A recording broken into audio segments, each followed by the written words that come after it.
Killing Satoshi, the Hollywood meets blockchain, the full story behind it, the backstory, what I know, and what we know in the space, and the freaking kind of the drama that's been going on right now. And we're going to break it all down. I'm going to start off with a nice little story, take you in live. It's going to be, it's going to be live. It's going to be hive. So stay tuned to the end. I got some really good panel, exciting guests coming in.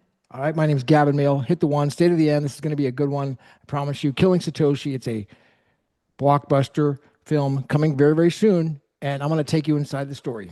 All right, here we go. All right, let's do it.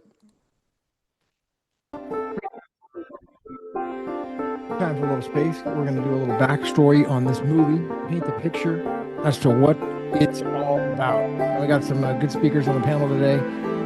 In a full house, it's going to be really good. I promise you. Stay tuned to the end. And as we get started here, I'm going to go ahead and unmute, and I will get the call started. So let me go ahead and kind of share my ideas here. All right, here we go. All right, what's up, everybody? This is going to be the EX space on the Killing Satoshi drama, the back drama, the whole freaking narrative of how it's all going to go down. And I want to start off by painting the picture on the story as we're kind of getting started here on where this so you know, I want to make a kind of get it on the record, and I want to take you inside my imagination of how I see this playing out. You know, it's 2016, and there's you got a guy called McGregor. Well, first of all, you know, even before that, 2015, and then coming into 2016, McGregor and Calvin Ayre come together. They kind of, you know, the Jimmy Wynn story comes out with the Satoshi affairs inside of Andrew Hagen's article, and he starts to paint the picture as to how this narrative is coming out. Now, Craig is not doing well financially at this time, and so they come to him and they say, look, you know, we'll give you $15 million to get the naming, to kind of like buy the story rights over the Satoshi Nakamoto. I'm calling it an estate. It's kind of a pseudonym, but it's kind of an estate, it's a pseudonym, like in the story itself, right? It's like to buy the story of how the narrative is going to play out. And so they cut the deal. Jimmy Wynn's the attorney on the deal, and that's inside the book. You can, or the blog by Andrew Hagen. You can kind of read the backstory on that. And so then he starts going on this tour, you know. So Satoshi starts going on this tour, and he starts doing these signings. He does one for Gavin Andresen. He does one for John Matonis. He does a bunch for Stephen Matthews. He does a bunch for Calvin Ayre.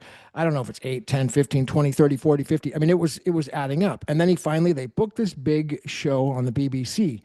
You know, and you know, this is the one where the mainstream news all kind of gets involved. And there's a famous reporter. Actually, I didn't even know he was famous, but he's a major famous reporter on the BBC that actually hosted the event. And so he gets on the show, and he's going to sign the keys on the BBC on live TV with this famous reporter. And he signs. He does it. It's like block 9. I'm signing block 9, either the Genesis block or block 9. And he does it in front of this famous reporter. The famous reporter has no idea what he's looking at right there. And he says, all right, I did it. Congratulations. And he proves to the reporter and to the world that he did what he said. And then it wasn't enough. Then it was, okay, now you need to post it on a blog. Now you need to go on the blog. And at this point in time, McGregor's now got access to his blog. And so there's back and forth. And I guess, you know, so we'll call him Satoshi, okay? We're just going to say Satoshi is, you know, didn't want to write the blog, or he says, I'm not doing this anymore. I'm done. McGregor gets on the blog, starts kind of posting things on there that were, you know, kind of, you know, not necessarily approved. And then, you know, all of a sudden, now take yourself inside of the bathroom. So, you know, this is where I think the movie is going to start. If it were, you know, this is where it's a perfect scene. You go inside the bathroom, and then there's a guy in there. You know, he's got a knife and he's got a bottle of wine, and he's just looking at himself in the mirror, and he's absolutely just like, you know, had enough. He's like, I'm done. I'm not a social clown. I've been dedicated my whole life to this. I've already proven this to all these people. This is never going to end. I just want to work. And then he decides to, you know, he gets drunk, and he decides to take a knife to his neck, and he starts bleeding out, like gushing out blood, falls into the bathtub. Blood is pouring out everywhere, all over his body, you know, inside of there. And you know, he goes unconscious. And then, you know, he wakes up, and he's there with Ramona. This is how Ramona's there right by him, and she's there to kind of comfort him and be like, hey, it's going to be okay.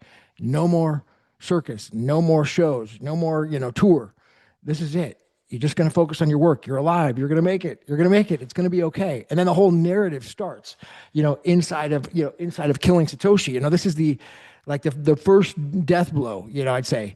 And then, the next death blow after that is going to be well, I mean, there's so many, but I mean, I think it's a perfect narrative for how to kind of, paint the picture for where things really get, go right down to the bottom. Now there's so many more. Before I go into that, I want to kind of open up. What's up? We got Casey, Daniel.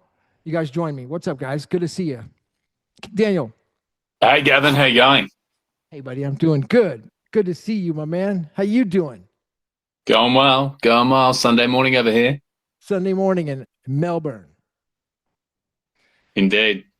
So Killing Satoshi, bro. I mean, this is a bigger deal than people realize. I mean, I know you may have been the first guy that actually showed me about this film when it was first being talked about. Now, am I spot on with all this stuff that I said so far about the naming rights, the $15 million deal that Calvin, I mean, originally it was Calvin and also the other McGregor, but I think it was, at this point it's just Calvin. He bought those rights according to the Jimmy Wynn firm at the time. He bought those rights. And so as far as I know, Calvin still has those rights. So it's Calvin's, he's the one with the IP over this project. And so for people who think that he's not involved, you don't understand law because he has the IP and I don't think he sold it. Am I right on that? I mean, what do you? Yeah. I think 100% Calvin's behind it. What's strange is as well, the initial leak, or not almost the leak, the initial publications of Killing Satoshi, the film, came out like early August or mid-August. And they were kind of all over Binance, the Binance news department and CoinMarketCap. Then everyone in BSV didn't really figure it out or didn't really hear about it until maybe a month later when I stumbled upon the articles and kind of started sending them out to various people. But yeah, I reckon 100% Calvin's behind it. We saw that leaked email as well that Aga Hansen posted. Was that in December? Right. And like Aga Hansen's a known critic of BSV and Craig. It's like, why would he promote, well, almost, in quotation marks, quote, promote the film Killing Satoshi, without him knowing that it was backed by Calvin. Right. Now, you've got this post here. I've got a post here up. I should share this. See if I could link it over to Casey here. This is a post from Daniel that you made. Actually, let me put it over here to my other X feed. Okay, so here it is. I'm going to share this. Share here. Send via chat. Share post via. All right. Anyways, I'm not sure how to do it, but it's a post here from you, Daniel, and it says Edgar Hansen, a known critic of BSV and Craig, leaked last year in the premise of Killing Satoshi would be Craig's story about inventing Bitcoin. Yeah. Yeah, BTCers don't believe the film will be about Craig. And then there's the post by Edgar Hansen. Now, before I go into that, I want to take it back into the story because there's another major story that I think that's going to play out in the script. You got the opening scene, which is likely going to be the knife to the neck, where he's bleeding all over the bathtub and rescued by Ramona. And then I would jump ahead to the racetrack in the UK, because this is like the next big move right here with Killing Satoshi. And we could go back into the earlier stuff too, but like, I think this is the next kind of like exciting theatrical event where you've got, so he goes, so we'll call him Satoshi, Craig. He goes to a black card racing event, horses. This would have been 2021, I think, right? Maybe 2022. No, 2022 would have been after Dubai. So he goes to the event, and then at this is one of those like Kentucky Derby style horse races where they got all dressed up in pink and blue suits, and everybody's really dressed up and fancy. And you go with an American Express black card with the high rollers, and he's inside this event, and then he meets Edgar Hansen at the event. Now, Edgar Hansen is well dressed. He's got the black card. And he comes in there, and think about the movie. He's like, shots all around, shots on me. Edgar Hansen comes up to him. He's like, yeah, nice to meet you. I heard all about you. And then it starts kind of, let me buy you a drink. Inside of that drink, boom, you put the GHB. Get the GHB in there, you take the shots, and then GHB, it works like a freaking multiplier of alcohol. So while Craig Satoshi, he could drink like a fish. This guy, I mean, from what I've seen and heard, I've been around him the limited times, it seems like he could drink like a freaking dude, a fish. He does not get wasted. He gets wasted, but he can handle himself. So here he is. He has whatever his normal, a lot of alcohol and booze, and then with that times 10 with the GHB. So he's blacked out drunk, has the time of his life, and makes this great friend with Edgar Hansen. And then the next day, now I'm making this kind of theater, but this is how I see it playing out in the movie. The next day he calls up Calvin. Hey, Calvin, I met this guy last night. He's a party animal. You wouldn't believe what a guy this is. He's the best. You got to meet this guy. Oh yeah, who is it? Edgar Hansen. Oh yeah. What about him? Oh, he's great. We should get him into the CEO as N-Chain. We need a new guy, right? Yeah, we should. All right, let's talk to him. And then that all starts from there. Edgar Hansen comes in, the whole plan, the whole mole of the other side of Copa, and the entire narrative, like the Copa plant of killing Satoshi, begins. I mean, how's that for a possibility, Daniel? What do you think? I think so. Like, I'm still just trying to wrap my head around Edgar Hansen's role in the film and whether or not he will be one of the lead characters. Because we know definitely it's going to be Casey Affleck and Pete Davidson as Calvin and Craig. Pete's playing Calvin. Casey's playing Craig. Edgar Hansen. So he's the bad guy. Now, Edgar Hansen is the bad guy. Now, if he should be in the film, he'd be the bad guy. He'd be the espionage, because the corporate espionage side is like an exciting part of it, right? You got this amazing coming into the film, coming into the company, from the other side, a spy. Sure. Yeah. This is where it really could get exciting, I would think. I mean, it's true story espionage, real espionage. And I'm not ashamed to say it, because we know, because of Copa, that Edgar Hansen actually came into he came into N-Chain, infiltrated N-Chain. He was found in contempt of court by the UK court there, and sanctioned and sentenced. And now I think he's got a warrant out for his arrest. He can't leave his country. Maybe he's on house arrest or something. He has done bad things. So he is we're not going to be hearing from him until he serves his time, I don't think. So yeah. So there's almost so much guilty. There's so much history to it as well, right? Like, you think it's the story of Satoshi, or Craig, from 2009 up until now. Like, it could be its own TV series. See, I don't know what they're going to squeeze into the film. But like that beginning that you mentioned with Craig when he attempted to take his life, that would be the perfect start to it. It'd be a perfect start. Start with the almost 2015 onwards. That's like, killing Satoshi. Here he is. He's bleeding out. He's almost dead. Boom. You start with that, and then you go into the narrative of let's do the extortion plot on him, and then we could go into the Ira Kleiman stuff, because that's another angle. Let's get all Satoshi coins and kill off the entire what's called the Tulip Trust, and then the entire backstory behind the Tulip Trust, and it's clear that I mean, was it UK or there's all these major publications that all came out after he won that case. See, I think there's some confusion, and even Grok, and maybe I did some back and forth with Grok and Gemini on this, and I'm talking to Grok about the story and the film and the whole thing back and forth, and for whatever reason, maybe the bot's program be biased. It thinks that Craig lost the Kleiman case. Yeah. Okay, so that's not what happened. Nah, the bots are so biased. So I think it was in August when ChatGPT 5 came out, I prompted it and said, based on all the data and evidence that's out there, who is the most likely candidate to be Satoshi Nakamoto? And it came back, like, first prompt came back with, it's very likely to be Craig Wright, based on all the evidence that's out there at the moment.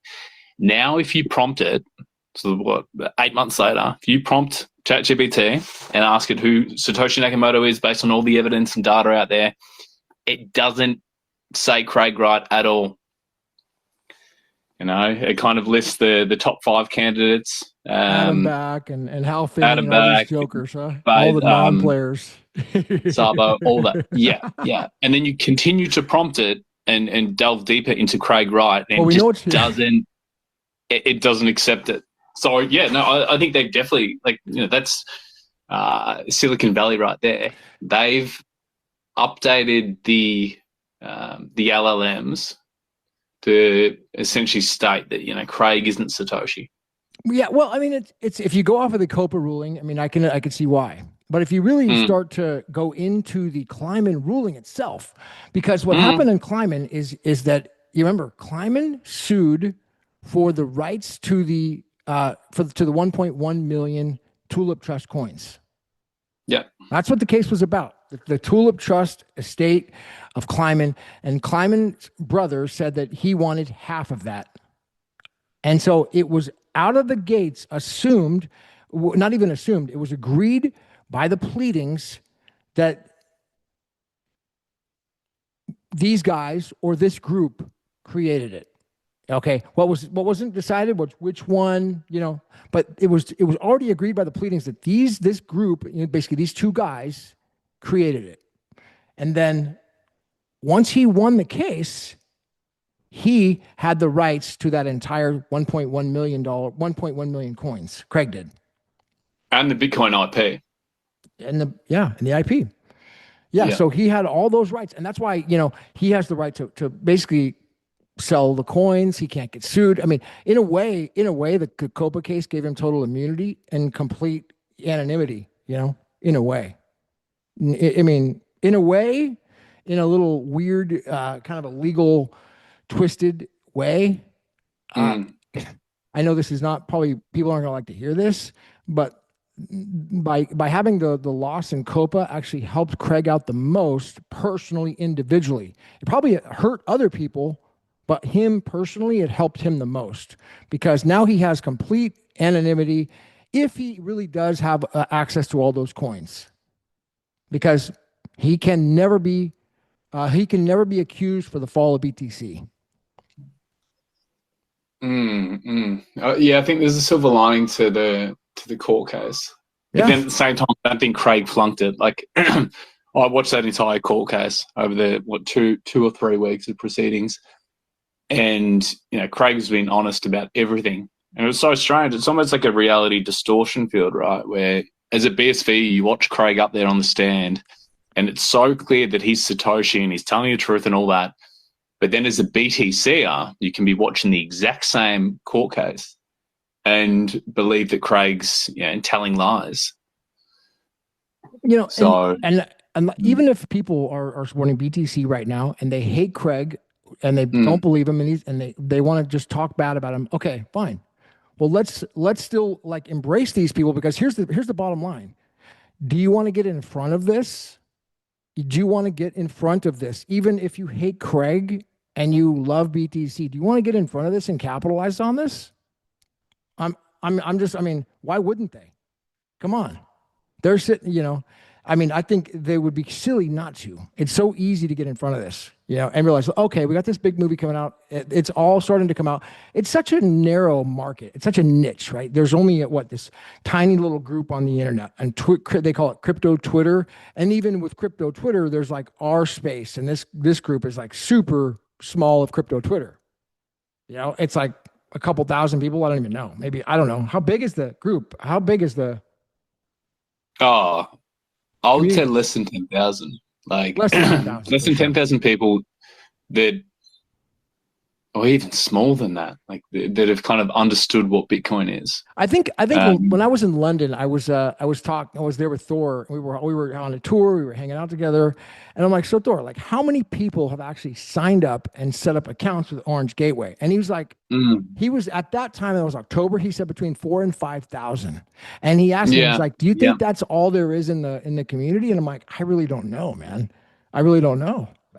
Because maybe we've got everybody. I was like, I'd be curious to see where he's at now. He said it was like between 4,000 and 5,000 at that time, which shows you that, oh, okay, well, that obviously those how many people at least know about it are that, because that Orange Gateway is kind of an obscure provider, For sure. exchange.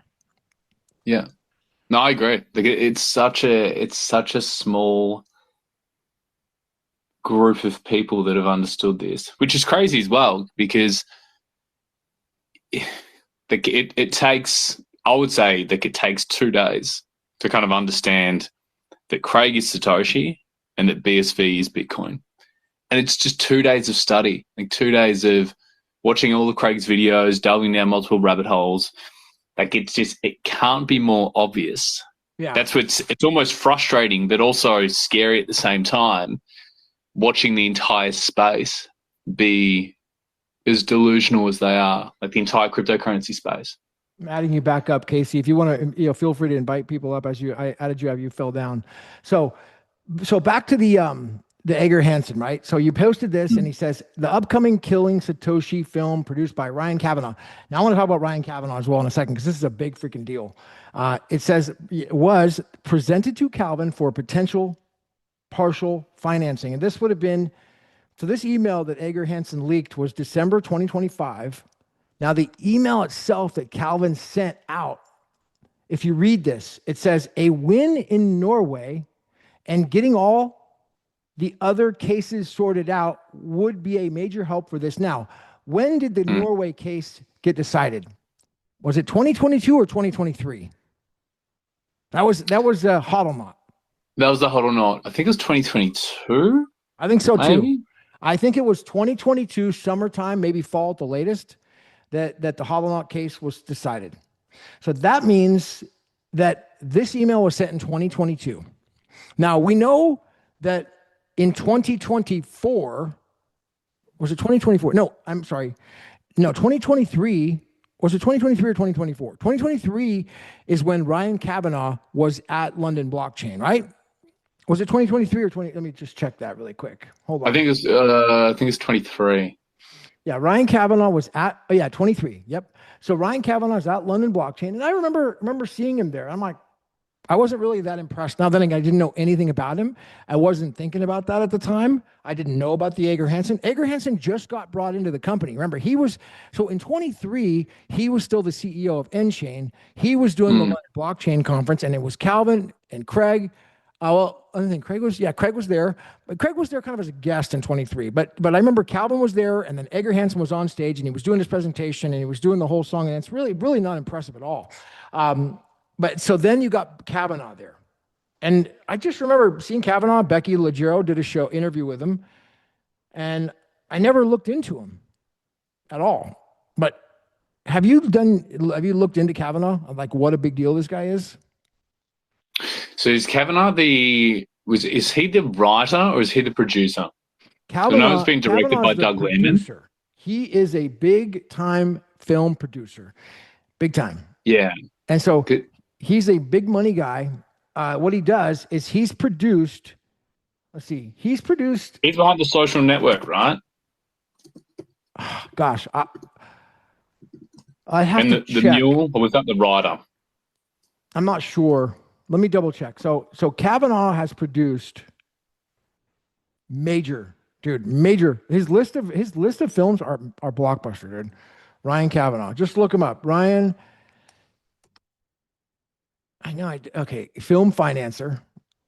Here we go. And if you go to just Wikipedia, what films has he done? I mean, his list of films right now, if I go down to film, starting in 2005, right? Producer, some of the bigger ones. Let's see.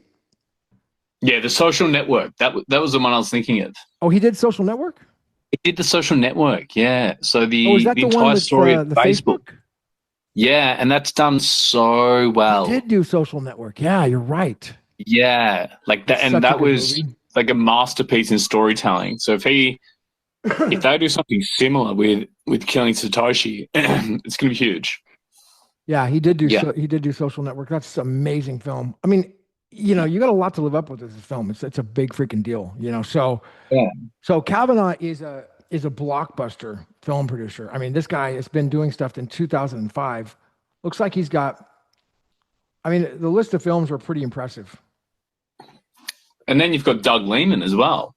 Like Doug Lehman. Like I don't know if you've seen Edge of Tomorrow. Tom Cruise and Emily Blunt, I think it is. But who's Doug Lehman? Yeah, Doug Lemon's the director Oh, of Killing dude. Satoshi. Yeah, and Doug Doug's Liman is the huge. director of Born Identity. Yeah, Born Identity, Edge of Oh, dude, Tomorrow. he did Swingers. Swing. He's huge. Yeah. It's like one of my So all-time like favorites. in terms of like the best team to write, produce, and direct the film, you couldn't ask for anyone better. And then you've got Pete Davidson, who's huge, and then you got Casey Affleck, who won an Oscar for uh, Manchester by the Sea a number of years ago. And Casey's not, he's not in, major film. Well, not that I've seen, like any kind of major films, or he hasn't been in it over the last few years. Like this would be like a huge kind of deal to have Casey Affleck in a massive Hollywood blockbuster. Yeah, definitely. Now it's funny because they seems to be like the movie. They're still kind of keeping it low key, which I find funny. Like it's still kind Oh of low yeah. key. But what I want to know, Gavin, is so the articles that came out in September about Killing Satoshi, they mentioned that filming was to commence in London in October. Yeah. And then October passed and we didn't really hear anything about it. And then in February, Doug Liman made that post on LinkedIn saying that, filming of Killing Satoshi has officially begun. So you were in London in October. Had they started filming then, or Yeah. what happened in October? Well, that was that's the report that the filming started in October. What are you posting about on LinkedIn? Doug Liman? So Doug Liman posted in February that filming of Killing Satoshi officially began. However, all is there the any way you articles could pull stated these up, Casey, while he's doing this and share them? I don't know how I'd find. Oh, wait, requested.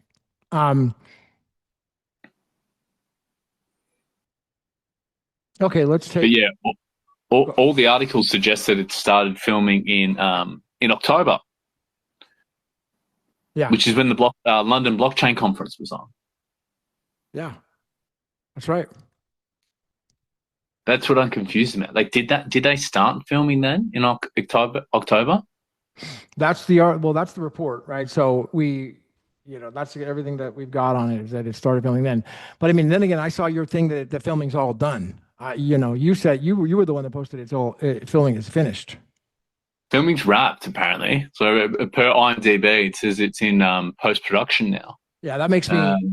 I mean, I feel like there's something that I really got to do. So I have by next week I'm having a meeting with the insider guy that is going to be in person down here, and and he's inside all of this. Okay, he's in the know, and so about everything he's told me so far and everything he shared with me so far is off the record, so I can't talk about it.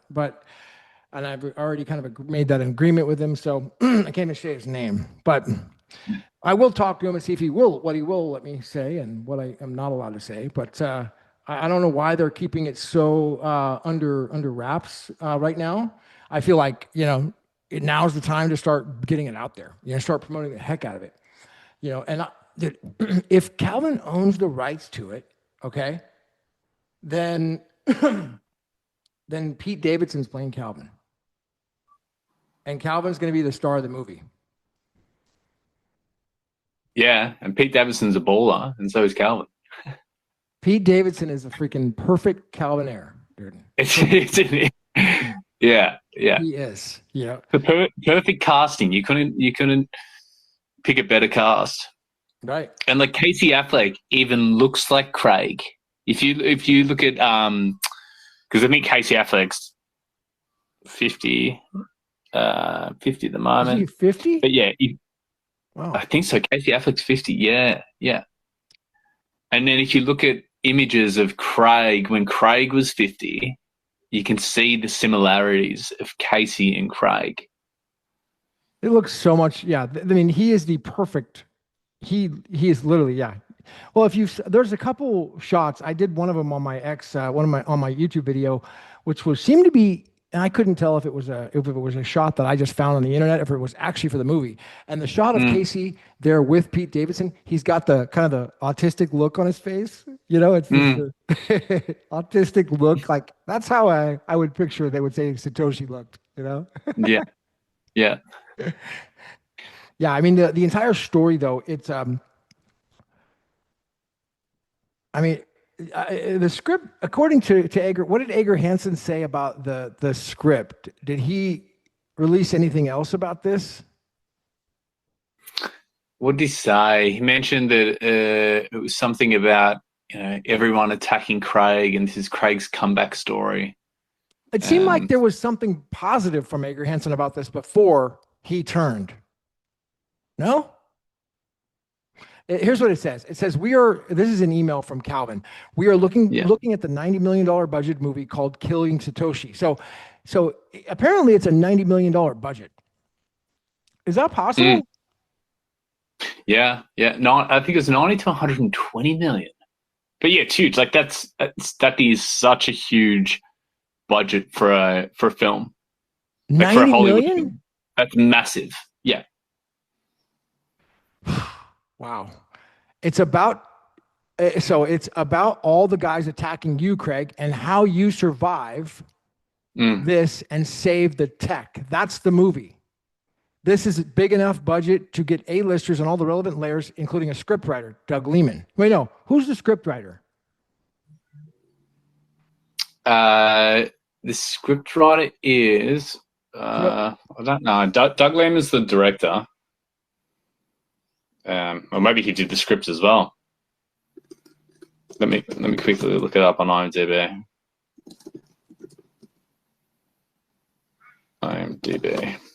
Let's take it. The writer is Nick Schenk. So Nick, I believe he wrote The Mule. Yeah, here we go. So Nick Schenk wrote Killing Satoshi. He also wrote Gran Torino with Clint Eastwood. He wrote The Mule with Clint Eastwood, and Narcos as well. Oh, well, 2 episodes of Narcos, that TV show. Wait, that's the guy from Minnesota who is writing the movie, right? Who's writing the script? Yeah. So, massive writer as well. So $90 million budget. It sounds pretty accurate. So I don't think that Edgar Hansen's ever. So what was Edgar Hansen's motive by leaking this in 2025? Was this another? I'm just wondering why he would do this, right? Because he hates Craig, he hates Calvin, he wants So why would he leak this? I guess it's. I think there would have been so many kind of NDAs out there for this film that he probably thought it was a jab leaking that email. Yeah. But if anything, the leak was exciting for everyone in BSV because it just essentially confirmed that Killing Satoshi would be about Craig and it would be about BSV. Well, here's which the we thing. It says this must be kept right? top secret. Nothing on the internet as the attacks are going to start, way before. So this is in 2022, as we've said, that this email came out. So that means that in 2022, Calvin sees the script, $90 million budget, and they're going to raise money. Calvin's saying, well, we're going to do some of it. We're going to raise other people's money. But the way he's writing this email, it looks like he's asking Craig to be a part of the financing. That's how I'm seeing it. We would need to raise 15 million, and then he could raise the rest. So he's saying we, like you and me, Craig, we need to come up with about 15 million. He's saying that's what he's saying. Then we got to get other people to raise the rest for other people's money. So I think what's happening is that he's saying, well, look, Craig, you need to put some skin in the game on this one. This is important. Now, I think it's funny. Somebody went, I think it was John Wayne. I saw he was messaging Craig, and then Craig doesn't know anything about this, right? So, but that's typical Craig, So he's not gonna care about this. He's not involved, So he'll be the number one person under the NDA. Right? Exactly. Yeah. Yeah, he's definitely not allowed to talk about this. If he does know. Maybe that's why Calvin's been so like, offline. If you think about it, like ever since the trial, Calvin has not been, he's been MIA. Oh yeah. And all the BTCs say, Craig and Calvin, they've split up and they're not talking anymore. It's like, hang on. Well, these guys are, essentially best mates Who was from it? when this all Well, Vince is started in up here. 2014, Vince, 2015. you got your hand up, bro. Well, you want to comment on that? What's up, my man? Good to see you, Vince. Unmute. Oh, okay. I didn't know you were talking to me. What's up, Gavin? How you doing, man? Good, How you bro. How guys you doing? doing? All Talk right, to all me. right. So you forgot to mention Gal Gadot, though. Yeah. Oh, The right. Wonder Woman. Mm, Yeah. And they didn't mention who she's going to play though, but I think it's either one of two people. At first I was like, well, it's got to be Ramona, right? I mm. mean, because Gotta be. she's definitely got to be in the film, right? But then I was like, well, what about the bonded courier, right? And then I was like, well, that was an Asian woman, so at least that, why would they pick somebody that is like total opposite looking of, someone like Gal Gadot, ex model, this, that, whatever, But, that could be just Hollywood touch, that where they got to make her glamorous, this Oh, for sure. glamorous, sexy, whatever, Yeah. So it could be, but those are my guesses, on Gal Gadot, you know. Um, Talking about where you were like, saying about what would be Christian Ager Hansen's motive for writing that post about the movie, right? It sounds counterintuitive. Why would he want to promote something that, he was kind of totally against or so forth, right? So this is kind of like the schizo moment a little bit, but what if there's a lot more going on underground, And what I mean by that is, he's in trouble, right? But maybe as part of a grander scheme, because this is like could be an international operation, is that he is flipped, right? And so he's bringing attention, kind of like in a subversive way. But his mission is everybody has a role. His mission, his role is to bring attention, not sounding like he's for it or pro, but just bringing it out there, because he did bring it to the attention of a lot of people, and a lot of people wouldn't have known, especially the BTCers.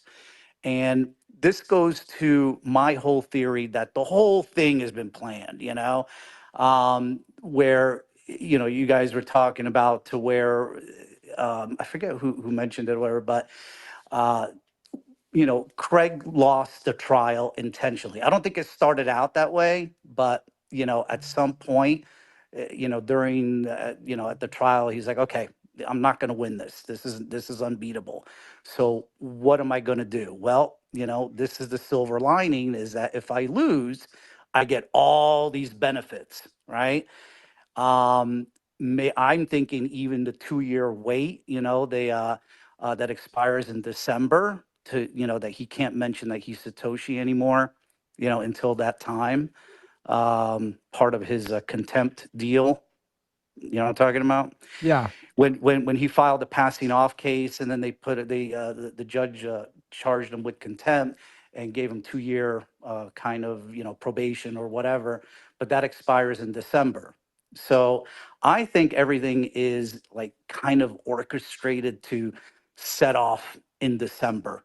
That doesn't mean that uh, that the movie won't come out before then or whatever, but I think there's a lot more going on than again, I'm kind of theorizing here a little bit, but do you remember a few years ago at the Super Bowl where um Beyonce and she was at the Super Bowl in the VIP section, and who was sitting next to her was Jack the Dorsey. Twitter guy. Yeah, right. Jack He had Dorsey. Satoshi as a And T-shirt. Yep. and he was wearing a shirt Satoshi. That was like right at the beginning of the trial time, remember? Yeah, I remember You that. know?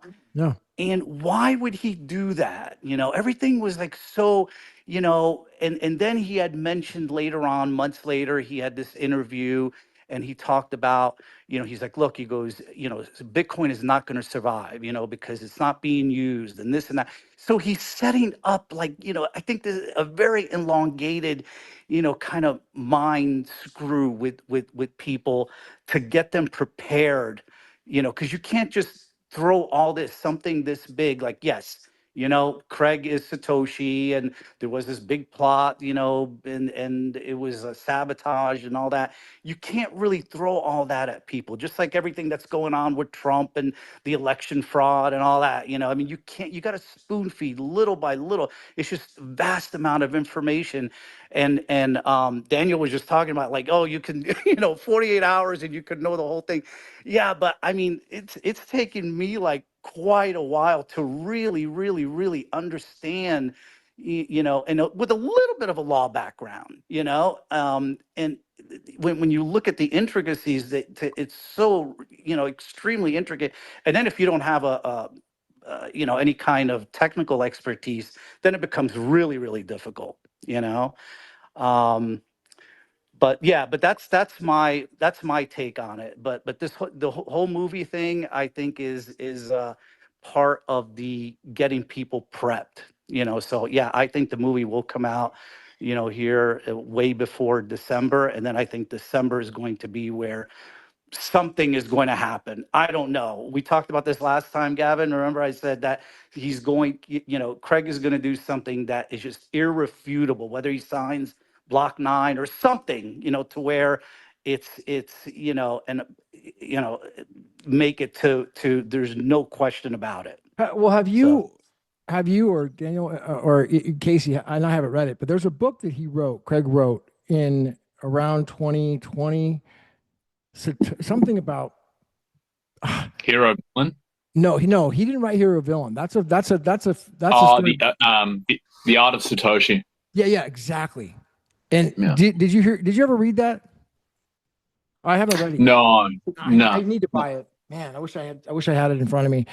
I'm only hearing hearsay from somebody else, but I think it was Jay Paps, if he's on here. I think it was Jay Paps that came on and said that in there, Craig talked about the time lock, and like he kind of laid out the whole time lock and like the plan. Like, I don't know if I'd have to have Jay Paps kind of lay it out and what he said in there, but it seemed like it was inside of that what he kind of like laid out what he had already done, which is he created this time lock. And that's why he talked in the past. I think it was around 2017. He was on those shows saying 2026. Like, he already knew he had something time locked. So I think it was a deal, Gavin. I a think deal. this whole thing involves the government. Yeah. It's much bigger, and everything started rolling after the Epstein. And you remember, you're a proponent. I know you know what Executive Order 13818 is, and or the other one, what is it, 13912 or something like that, about the seizure of assets Oh, yeah. worldwide for That's the one that got Jack trafficking. Dorsey. Yeah, right, right. But people don't know that, though. People don't See, Jack understand that. Dorsey, what people don't realize is that Jack Dorsey, he didn't just give up crypto Twitter. Right. Oh yeah, here you go. I'm happy. No, he It he was was holding taken. on to it for dear life. Like, he didn't want to give that up. That's too much power. Why would he want to give that up? He didn't need the money. He had so So much that's power. Remember, where, he was able to control the FBI. They were doing all that stuff in the messages back and yeah, forth. yeah. The Hmm. FBI, all those people were messaging each other, inside of the organization and Twitter back and forth. It was all secret, all that stuff. He didn't want to give that up, but because of that, it was like government secrets in there. They Yeah, had to do a yeah, seizure, and yeah. that's executive order. And and that's who MBS, Mohammed bin Salman, he was the prince, the crown prince of Saudi Arabia. When that's what the whole Vegas shooting was really about. It was an assassination attempt on MBS. The family owned the whole floor at the MGM, and he was there Oh, during the shooting, but he was the actual target. Everybody else that got killed was just a cover to cover up the assassination, and Trump saved his life. After that, MBS went back to Saudi Arabia, and then started just, and there was that whole famous thing where he rounded up, I think it was like 50 or 60 of the members of the royal family into the Riyadh, into the Ritz Carlton in Riyadh, and he basically imprisoned them and made them confess. And the big prize was Bin Alaweed. Now, Bin Alaweed was the basically Obama's mentor. Okay, he was the one that you see. He basically started, or he did start, Obama's political career in Chicago, and he mentored him. He's the one who got him into Harvard. And Bin Alawid owned like half of Silicon Valley. So when to show his gratitude, Mohammed bin Salman, um, did this tour, went to California and all over the U.S. and met with Zuckerberg, met with Dorsey, met with all these other bigwigs, and Really? told them what's up. Say, listen, you guys got to do this, got to cooperate or whatever. And that's where, in particular with Twitter, that's where Elon Musk came in, and that was whole part of the plan, where Elon was going to come in and make it seem like, well, he did, but it was all set up, to where he purchases Twitter, and that was the front line. That was really the big front line. That was the biggest thing that they could capture, and they did capture to where the information was being spread, the bad information. So they started with Twitter, and then everything else fell into place, with Facebook. And here's something else. I'm sorry, cut me off anytime, whatever. But because once I get going. But and also remember what's really, really interesting at the beginning of the COPA trial for Craig, right? Craig laid out that offer in the newspaper, even, okay, because he wanted Yeah. everybody to see it. Yeah. And What what was did the he say? offer? Remind me of what that The was. offer is that, basically it was a walk away deal, to where, look, I'm not gonna, go after you guys. We just walk away. You drop your suit, I drop my suit, and I will give you the rights to, and I won't come after you for the rights of infringing on my Bitcoin, um, in IP, uh, if you, and you're allowed to use it as long as you run it on my BSV. Okay. So the only defendant to drop out Was was Facebook. Mark Zuckerberg, was Facebook. That was it. That's right. You know, That's a good point. He did drop out after that. Did he actually drop out right after that came out in the newspaper? yeah, Was it? because I think it was he posted it, and then it was like the trial was like a few days later. I mean, it was immediately after. Yeah, you know, Wow. yeah, he was the only defendant to He did drop drop out. out. I don't know the timing on it, but you might be right. If it was right around the same time, it could have been after. And if it's so, that's a very good observation. Yeah, because he dropped out of the COPA. He completely withdrew from COPA. Right. So What's your what theory would on that that? mean? Why did he withdraw from COPA? I'm sorry, say that again, Why Gavin. did Zuckerberg withdraw from COPA? What's your theory? He didn't say no, no. They didn't say. He just withdrew. But that had, everybody was saying there's no way he could do that, because there was a little bit of speculation as to, if anyone, not Zuckerberg in particular, but just anyone. But basically, if anyone dropped out, they would be going, against the whole COPA rule. Like, all for one and one for all was their, basically the COPA agreement.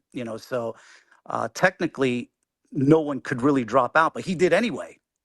And it was kind of just like, no one really wanted to talk about it. And a few people mentioned it, and it kind of just, flew by the wayside.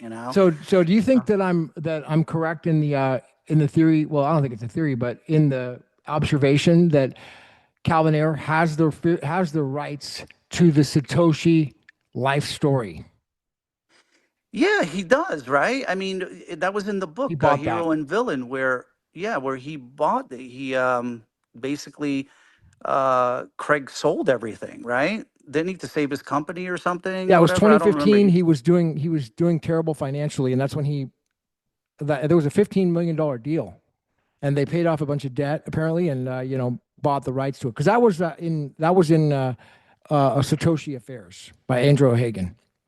Okay. I hope that's in All the right. movie because that's an important piece, like to kind of like paint the story about the 2015 narrative, and the Right. whole killing Satoshi portion. So, Because yeah, yeah.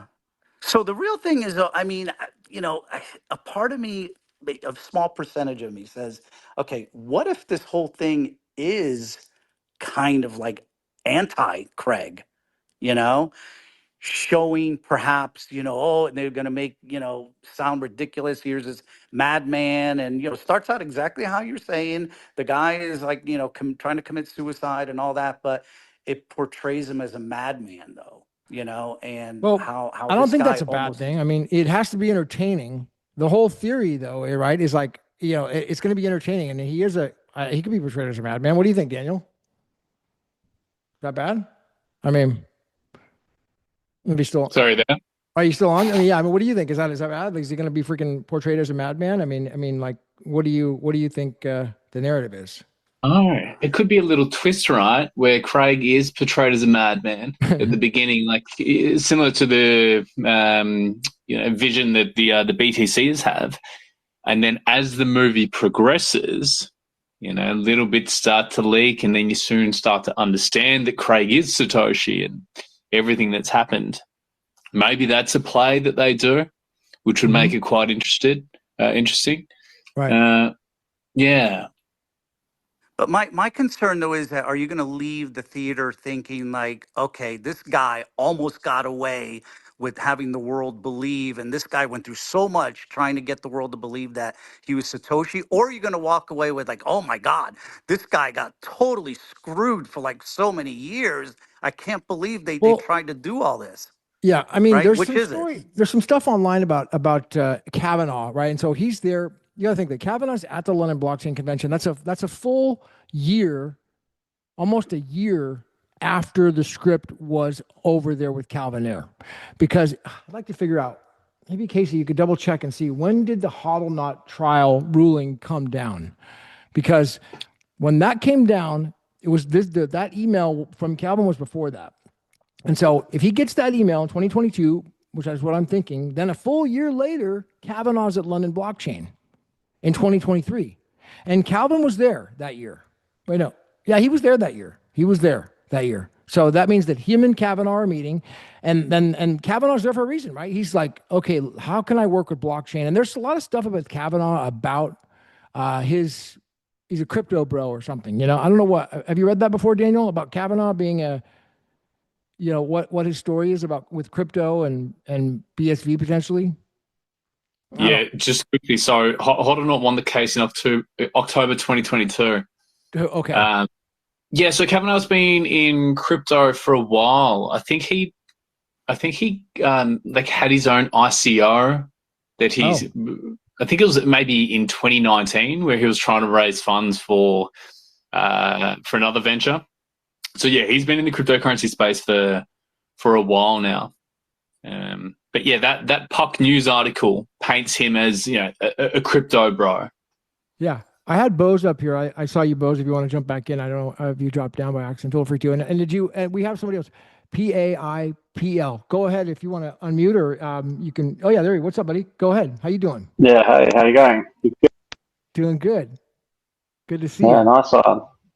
Yeah, I haven't been on one of these in a while.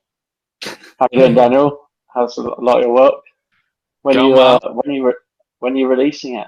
Is this Haven't seen is it. this another Yeah. Aussie? Is that who's this, Daniel? Do you know him?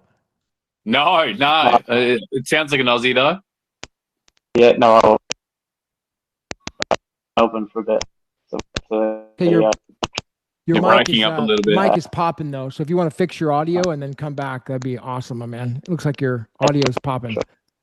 Casey, over to you. Hello. Hi. I'm Hello. just kind of under the weather a little bit today, so I'm just listening to this interesting conversation, but extremely excited to see both of these films that they're putting out. So just kind of listening. Don't have much to add at the moment, but happy Saturday, everyone. Oh, here's the book. Thank you for sharing that. It's called Art of Bitcoin, Satoshi's Vision. Yeah, out of Yep. Bitcoin. I actually gave that to RJG, Gavin, before I got to read it. I handed it to him with my phone number in it and asked him to call me if I could get him in touch with Craig. So that was personally handed to him, Nice. along Nice. Good along job. along with Ruth's AI book. Ooh, good job. Good So he job. has not contacted me, but as far as I know, Rachel's the handler that's blocking his awareness of it. So I tried to go directly to him and give him the books, get him Nice educated move. about Here's all the this. book. But Boom. Quick, read this. Get past yep, his cock blocker. Here you go. And he yep. grabs it, puts it Who away. was it, Casey? Who? Full colon Russell hyphen J colon Gould. Mm, I gave him Craig's Art of Satoshi book he's a huge in influencer. December. He's a huge influencer in the kind of the law slash okay. space, just overall space. Yeah, huge influence. Yeah. Huge influence.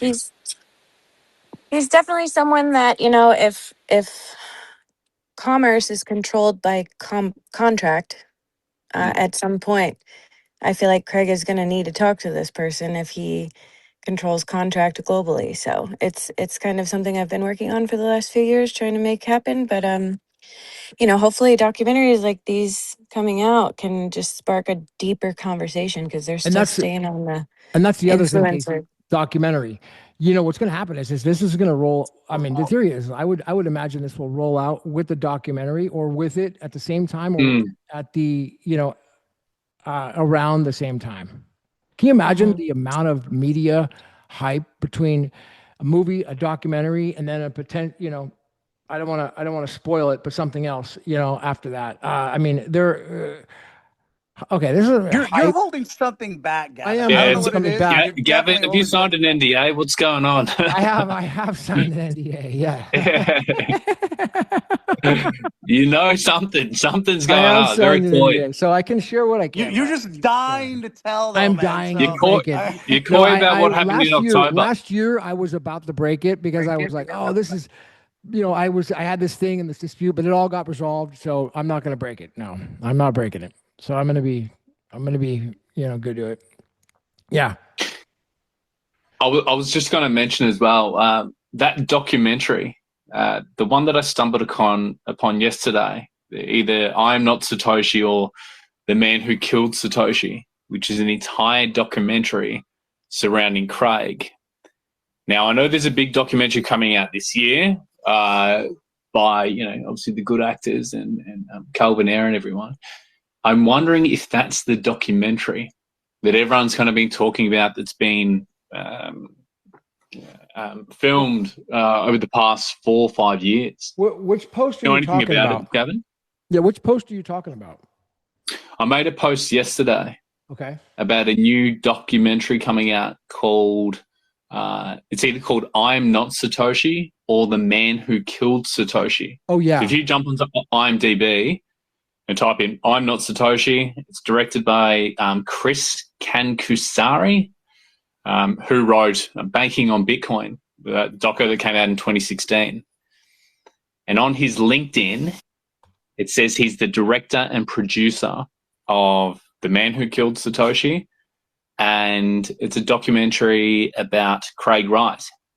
I put that in your. I messaged that to you, Casey. If you don't mind sharing that, I put it on your TG. For some reason I can't share it to the thing, but there's the post by Daniel. And that's the first time hearing about that. Like I knew there was a documentary being made because I think Calvin did a post on it maybe 4 years ago. It was a photo of him talking with an interviewer, and yeah, I'm I Not stumbled upon Satoshi, this the other day. Invincible, from the writers of Bitcoin, of Banking on Bitcoin, comes a new Yeah, documentary diving deeper into the world of Bitcoin and cryptocurrency. Director Christopher Canucci. yeah. So if you go onto Chris's LinkedIn, I've dropped the link there as well. It mentions that he's currently working on a director and producer of The Man Who Killed Satoshi. So maybe they've renamed it, which is a better name if they're bringing out the film alongside this. But it says it's still currently being filmed. It's been filmed for the past 4 years now, and it's all about Craig. Where do you post? Where's that at? Can you post that for me, Casey? If you see it, I'm going to refresh my. Yeah, See it's it? on his. So that post that I made yesterday, I dropped the LinkedIn link and the IMDb link as well. Okay, let me refresh.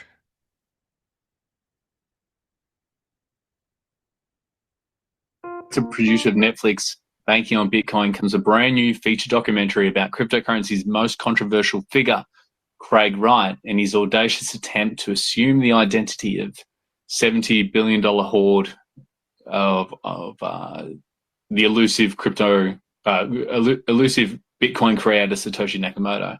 Oh, here we go. Now, it's phrased in quite a negative way as well, where they say his audacious attempt. I don't know how they're going to frame Craig in this, whether it's in good light or bad light. If it's the documentary that everyone's talking about within the BSV space, it's going to be in a positive light. Okay, so I'm on his LinkedIn. What are you reading right now, or where are you reading it from? So scroll down to his experience. Okay. It says currently he works for Proton, video producer, and then below that, director producer of The Man Who Killed Satoshi. Oh. Oh. Yeah. Yeah. So still in production. About the crypto. Okay. From the director, producer of Netflix Banking on Bitcoin comes a brand new feature documentary about cryptocurrency's most controversial figure, Craig Wright, and his audacious attempt to assume the identity and $70 billion hoard of the elusive Bitcoin creator Satoshi Nakamoto. That doesn't sound good. Yeah. Where it says audacious attempt, it doesn't sound good. What's the name of the documentary again? What's that? I think they've got two naming titles. So if you go onto IMDb, it is called I'm Not Satoshi. I'm Not Satoshi. But then if you go onto the guy's LinkedIn profile, it is The Man Who Killed Satoshi, which would align well with the Killing Satoshi film title. Right. And this is also probably a very old, well, I wonder when he wrote this post on director producer. He's been working on this for 4.3 years. Yeah, it's a Jan 2022 to present. So he's still working on that. Because I've been trying to find information on this so-called documentary that Calvin dropped, I reckon it could have been even 5 years ago where he first mentioned it. You're talking about the one, yeah, I know what you're talking. Okay, yeah. Okay, you're wondering if it's the same or not. I'm wondering if it's the same one, yeah. Well, when was Kleiman? Kleiman was 2022? No, I think it's 2019, I think it ended in 2021. But it pretty much kicked off. It was from 2019 up to 2021. Because Kleiman, remember, he was documenting Kleiman. Remember, he was there at the Kleiman trial. The documentary film crew was at Kleiman. That's right. Yep. And if Kleiman was already, if this guy didn't start until 2022, Kleiman, was Kleiman over by then? I don't remember. I think it was. I think it was over in 2021. Huh. But this is interesting. I wonder I like the research, dude. That's a good one, man. Isn't it funny what you can find, within a few hours? Yet the guy that wrote, who's the attorney that wrote the new, that investigated the new film Finding Satoshi, and they worked on it for 4 years, trying to find the identity of Satoshi Nakamoto, and they believe they've come up with someone, and it's obviously not Craig because they're anti-BSVers and anti-Craig. But I mean, 4 years. So I mean, at investigating. Was it an honest investigation, or is it just a biased narrative? I mean, that's the difference. Like, do you know? I don't know. Because you're coming at it with a biased narrative, and like you're like, hey, most likely what happened. I mean, in Casey, you could comment on this if you're feeling up to it. Is that they these bankers, they come in and they meet and they say, look, guys, talk about any shit coin you like. Here's a bunch of money, Bix, JSNIP4, Cliff, Bitcoin Ben. Here's a bunch of cash. Do what you're going to do. Talk it up. Just do not talk about BSV. You got it? And they're like, okay, sure. No problem, And so it's like just an off limits topic. You know, Mm. Casey, do you want to jump in on that? Is that true? Absolutely. I mean, like I said before, I went to dinner with Jason, or not Jason, but Bitcoin Ben and Trader Boss, who's a billionaire bank owner, and they had all these plans to put me down in Cape Girardeau at one of their wallet operations and have me working with some very powerful people to coordinate things. And as soon as I mentioned BSV, the entire table just like, I mean, you couldn't literally physically hear the gasp. But they didn't know Mm. that I was a BSVer, and like everything shut down the second I mentioned it. Like Mm. all of the opportunity And I had with that camp was did gone. they did he pull you aside after that and say anything? Like, hey, was there No, any? so actually, we were at the Four Seasons here in St. Louis, and there was a dinner table we were all sitting at. It was just the four of us: Bitcoin Ben, me, and Trader Boss and his wife. And as soon as I mentioned it, Trader Boss got up from the table and walked like right out to the balcony of the Four Seasons Hotel and went outside, and Bitcoin Ben followed him. And I guess the wife knew something had happened. She probably knows the whole story, obviously, being an insider to someone like him. So, yeah, she hopped up with him and went out there. And, me, I'm not, not just going to sit there and be like, what's going on? Act stupid. So I knew it was up. I got up and went out with him. And then it just was funny, the entire thing. And then obviously when I spoke to Bix at the Litecoin conference about Oh, BSV, what happened with um, that? I don't know about that. What happened with that? yeah, I went to the Litecoin conference with Bitcoin Ben, Bix, Dick Algeier, and Jason at Four. I was really good friends with Jason at Four's wife. We were all hanging out, and they did not know that I knew anything about BSV. So, like I said, I was being welcomed into the narrative they generate there, and was about to be interviewed on the Wild Wild West crypto show, and all these things. I was, just like really integrating into the whole upper echelon of the influencers and BTC, and I thought it was great. And then I talked to my friend Jeff Gates. I don't know if any of you guys know him from the space, but he is the one who told me about BSV. So it was right before I went to the Litecoin conference that he told me about it. So I kind of had this, hovering in my mind and just observing everything. I could just tell. And then as soon as I What year brought was it up, this? um, well, I'd have to Figure look at. 2018 is October, right? When or November is when the hash wars ended, right? So it had to have been after that. Yeah, I'll look at my social media pictures and find out when I posted that. But I went to the Nexus Earth conference right before that and met Roger Ver. Okay, your audio cut out. Overstock CEO. Your audio cut Oh, out. Can okay. you come back to us? Go ahead and repeat yourself. Yeah, I just, I went to the Nexus Earth conference before the Litecoin conference, and I had found out about it there too. So I just was observing, all of this stuff, and I knew something major was happening with the narrative control. But I ended up starting to expose myself and, ask questions, and then you just get blackballed. As soon as they know, you're done. You're done. Well, I think it's interesting because you got the Solari, another really kind of a showing of this is a Solari report, which I really like Catherine Austin Fitz, and yeah, I like what they're doing, and even the Roger Ver in the book on the hijacking Bitcoin, and those guys, and Stephen, what's his name, and then even Aaron, what's his name, Aaron, that other influencer. If you could mute out for a second, Casey, while you're on talking. There we go. Thank you. Aaron Day, but they will not go there. They will not go there. Now maybe Yeah, you. I met Catherine Austin Fitz. I have a picture with her in Aspen, Colorado, at the Nexus conference, and she is, in my opinion, controlled opposition because she knows about this stuff, and not only me, but many other BSV influencers have messaged her Oh yeah. and tried to educate her, and she just ignores. Like acts like she just I doesn't mean, see it. an But investigative journalist is going to want to look into it. Like, I mean, I think that's one thing we got to Mhm. give Kate credit. Like, she comes in and she's just like not controlled. She's like, I just want to know what's going on. Blah, blah, blah.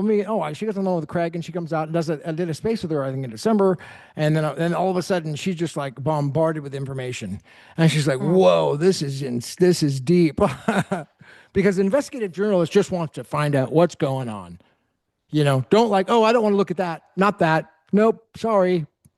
Not that. What about this big, huge story about Satoshi? Nope, I don't want to hear about that. That seems, Well, we've seen all kinds of other, movements where people are just funded to do certain things. I yeah, mean, it's very clearly these people are being paid. There's no yeah. other motivation because, I mean, technically, and they've got to be involved in some type of a group that does not want this technology because why else would they not? I mean, if you had BTC right now and you could change that over to BSV and make a lot more money, like what is I don't see the reason why they don't do it unless they're just completely involved in whatever ring this is and being paid. Yeah, well, for sure. That's the Epstein money, money ring that you're talking about right there. That's come out. Yep. That's coming out more and more and more. Hey, Vince, didn't you say last time that you were saying what was the island or the place in Thailand you were talking about that Calvin was? What was that island in Thailand? What did Phuket, you say about that? Phuket, Phuket. Phucket. What were Yeah, you saying but about that place that was important last time? it's a extremely expensive, area of Thailand. Mostly like tourist area, but it's like the Beverly Hills of Thailand, and that's where Craig is supposedly at, and Now, what it's makes you actually believe like a he's little there? island. Oh, I mean,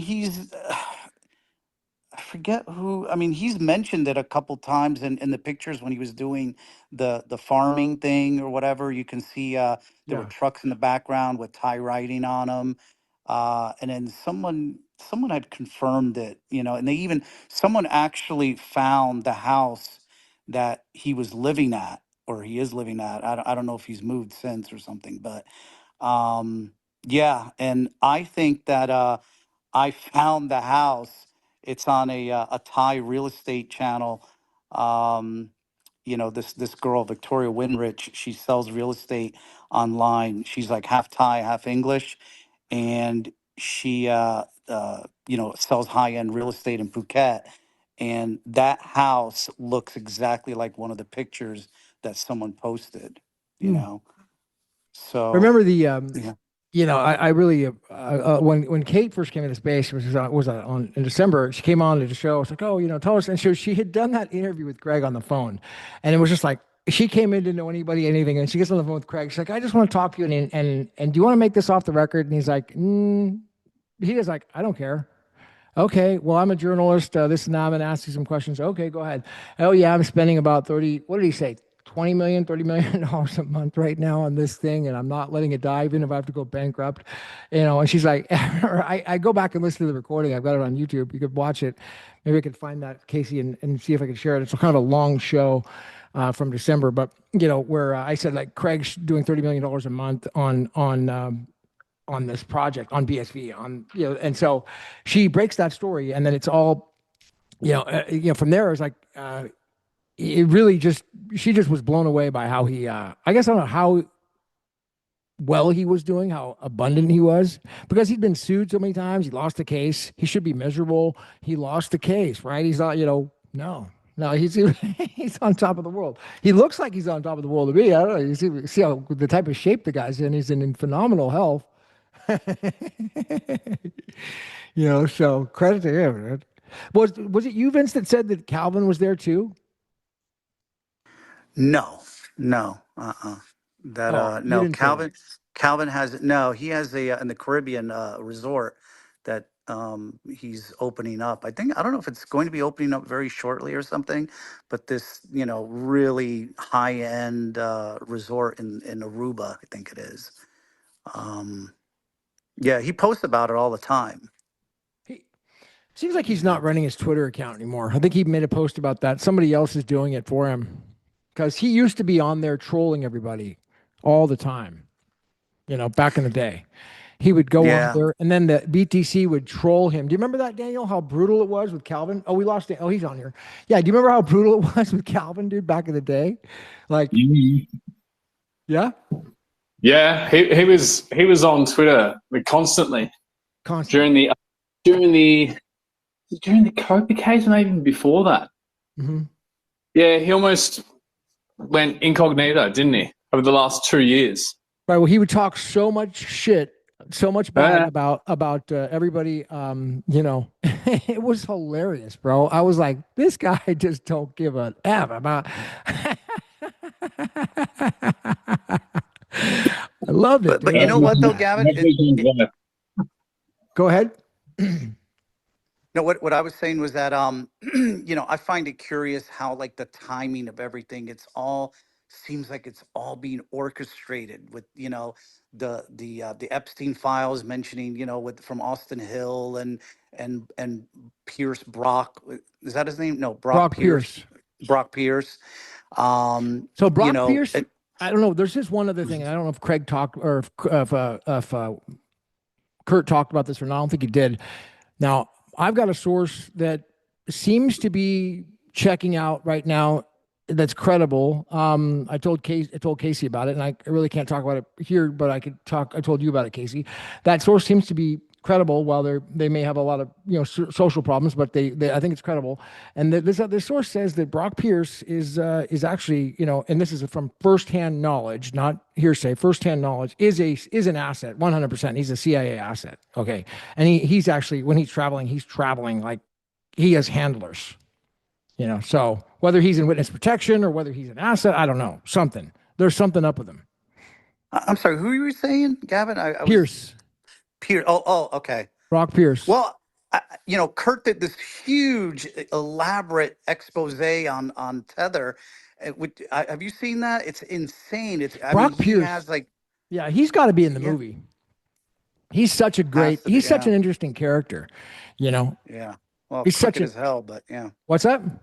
crooked as hell though. Well, I don't know. I he's the mean, guy, so this is like early days, right? The very early days. I mean, he's the one that really, I don't know if it was his I so there's some history there, dude, with the whole Craig and Brock Pierce and the early days of Bitcoin. I mean, he goes way back into the Bitcoin story, way early. I mean, yeah, I wasn't aware of that. yeah, super early. He's really early. Like he was an insider. Also, he's the starter. He's the creator of Tether. Right, right. That's what I'm saying. I mean, how does this child actor become like, making $13 billion in a year with 12 employees? I mean, Yeah. how does that even happen? Kurt, yeah, everybody should check out Kurt's breakdown on that Tether story. It was really fascinating on his analysis with Letnick and all that.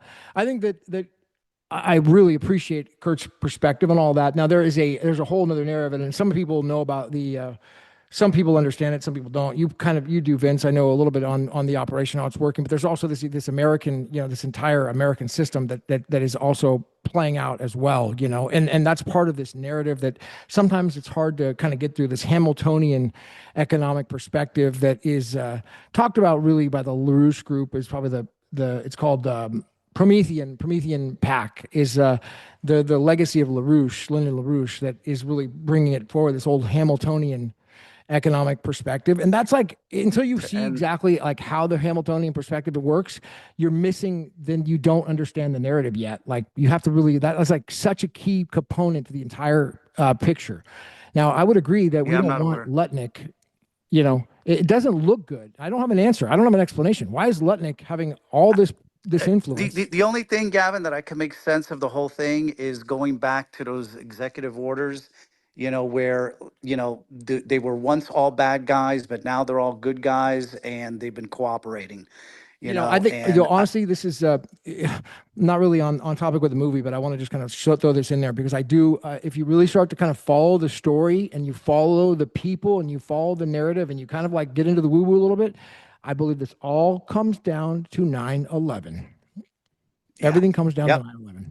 yep, Everything comes down to exposing 9/11. That's what yeah. in that whole narrative. That's best. If you take that into consideration, then it starts to make sense. Well, remember what our buddy from the favorite letter in the alphabet, the 17th letter, he says, we're saving Israel for last.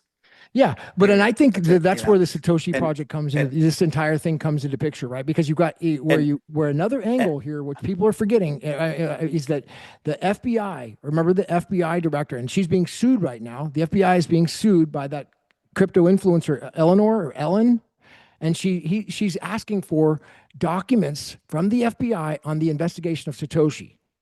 Remember that?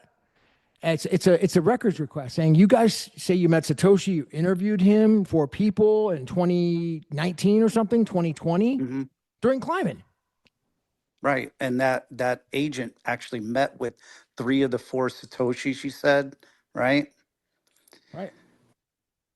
Yeah. So I think the whole thing, the end is to end the Fed, So I Oh think yeah, for Tether sure. is part of the operation to end the Fed. Yeah, Kurt said it right. It's going to be the Tetherall, the new Federal Reserve is Yeah. going to be Tether. I mean, I think Kurt has it right as well. We want to make sure that if that's okay, but as long as we have it all built on Bitcoin SV, then we have traceability, accountability.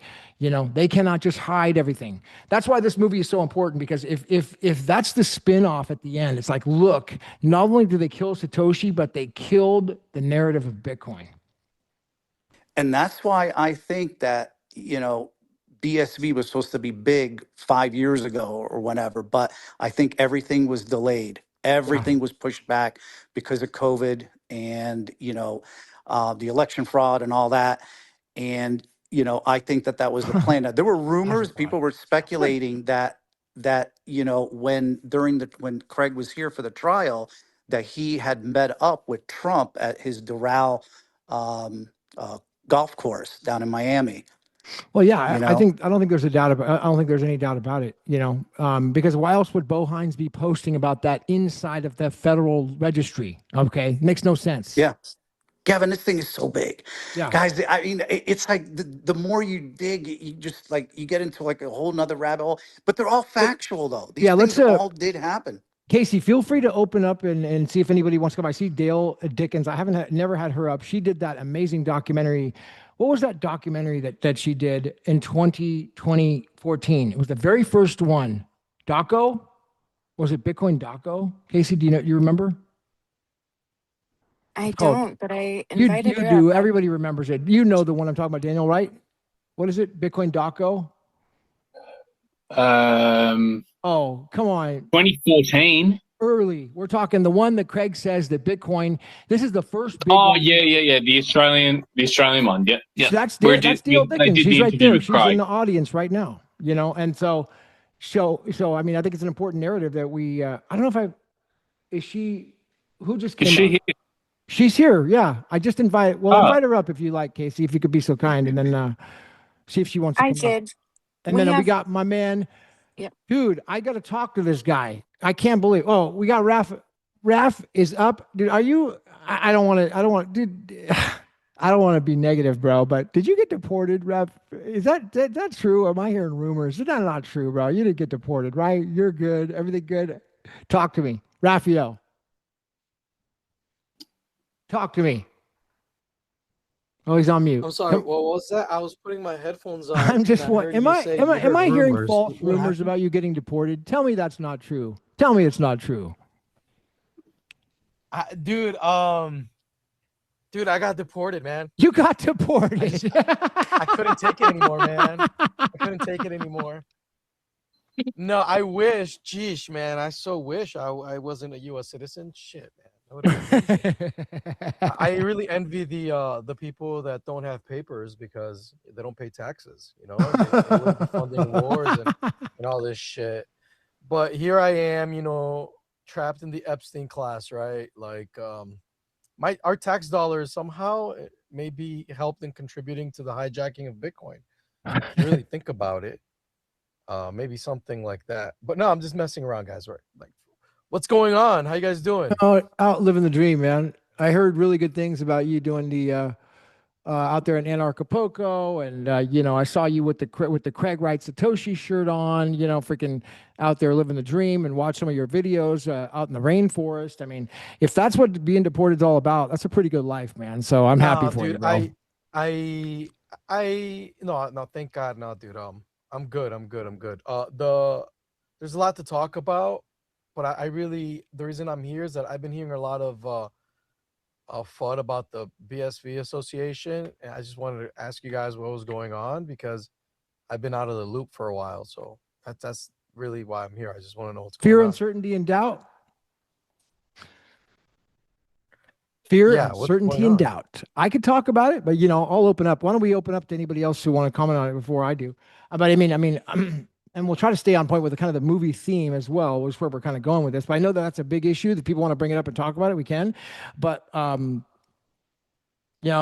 I mean, it seems like it all revolves around again NAR and DAR. Okay, Raphael. Remember, we remember you. We were all at the hackathon, and then we had the big blow up there in San Francisco, and the boomers and the degens. They came together, Yeah. So and is Ty now against the NAR and the DAR? Is that what's going on? Is I Babbage have now not against it? talked to him. I don't know. I can't comment. I'm confused. I'll be honest. I'm very confused. So it, I, it seems like there's a lot of misunderstanding because you know, it's a confusing subject, dude. If you don't understand the law and how procedure works, yeah, it's scary, dude. But let me just kind of frame it. I've read the NAR, I've read the DAR, I know the law inside now. I know how these court procedures work. And in order to exercise the what's called digital asset recovery and the NAR, which is the network access rules, you must go to court and get an order by a judge.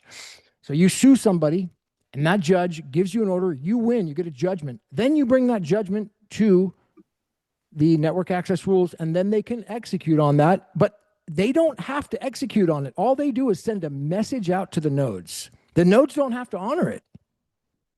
It's consensus. All they have control of is messaging the nodes. Once the order comes in by a judge, that's NAR. That's digital asset recovery in a nutshell. So there's nothing centralized about it.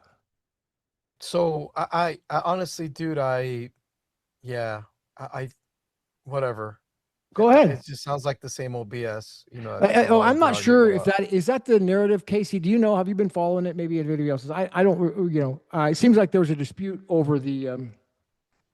Now I will say I'm almost. There are some bad actors that need to go, but ultimately you got Connor is like a freaking dude. Connor's like the Gavin Andreessen of the world. This guy's like the steward of the protocol. He's done a huge amount, dude. Connor's the man. If you guys don't know him, get to know him and try to learn about him, dude. He is so important.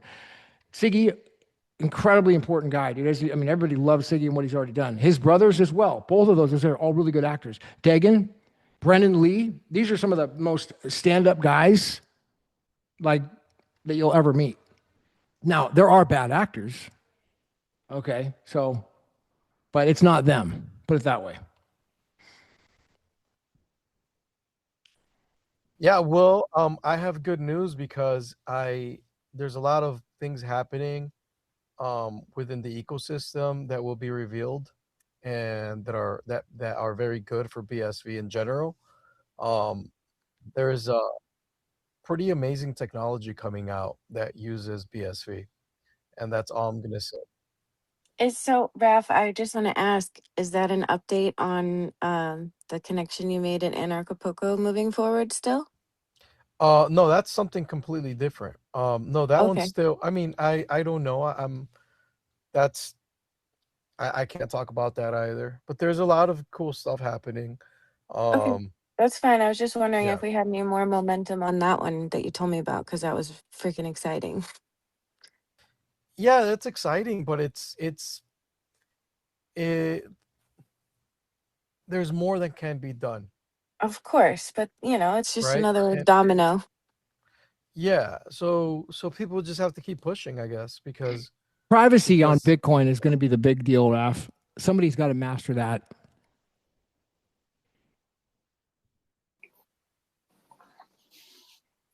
yeah, I Yeah. agree. That's a big deal. Yes. It is. So, do we go? Oh, Daniel, go ahead. Oh, I was just going to say, Also, we have Chronicle coming out in the next 9 days, the Chronicle upgrade. Have we heard anything about a new business that's coming out post Chronicle? A business? Like, what are we expecting? A new business? Yeah, like any new businesses dropping or companies that are coming out with new tech after the Chronicle upgrade. Because, you know, there hasn't been an upgrade since Genesis, right? Since 2020 on the Bitcoin protocol. And then the next one is coming out in 9 days, where I think they're restoring the final opcodes. Right. But I haven't heard anything about any potential new businesses that are coming out on the back of Chronicle. Is that something you know about, Raf? Yeah, I just can't talk about it right now.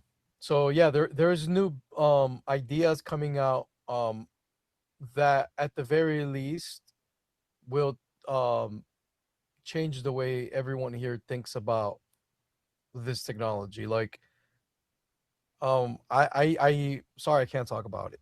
But yeah, there's some cool stuff coming out. So are you buying BSV, Raf, at these prices, or are you selling? I don't buy or sell. I just keep I just Hodl? dollar cost average yeah, at these prices. So it's not like I don't trade, if that's what I'm trying to You're say. not trading. Okay. No, I don't trade, no.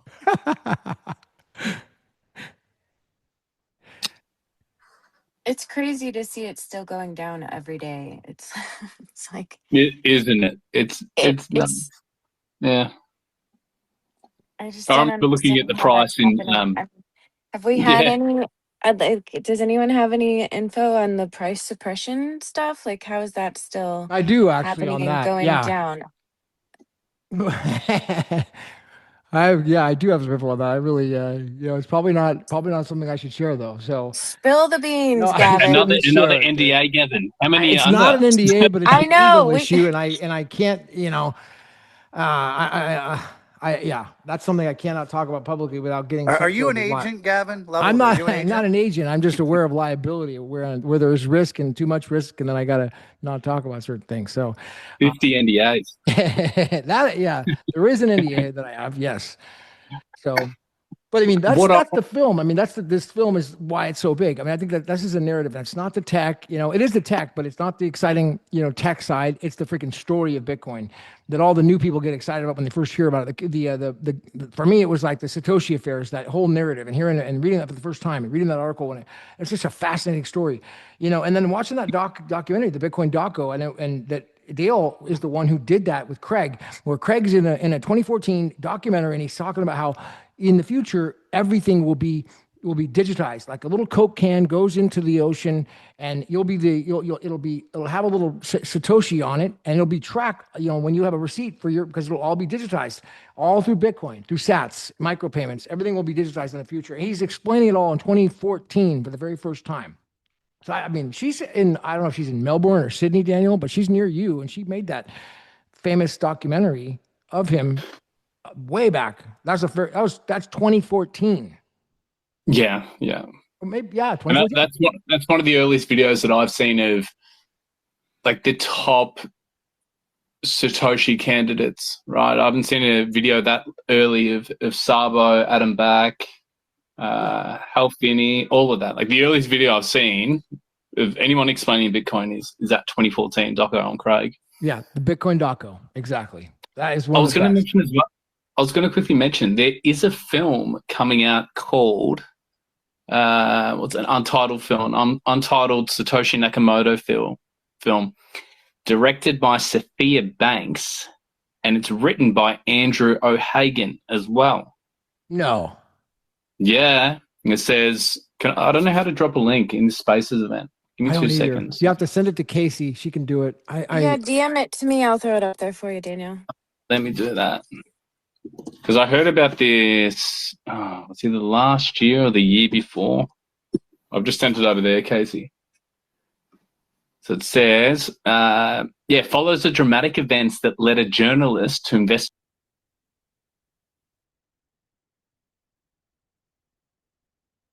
Cryptic inventor who transformed the global financial system through technological innovation. And writers, Mark Goffman and Andrew O'Hagan. Director, Sophia Banks. I think she made a post on it on Twitter last year sometime, or maybe it was the year prior.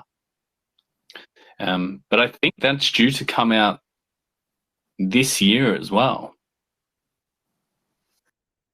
Okay, so I'm on the you're on the thread right now, and that's inside of the is that inside of the nest there, Casey? I'm putting it up right now. IMDb. I'm not supposed. Daniel's got all the research on the movies, man. It's freaking bad.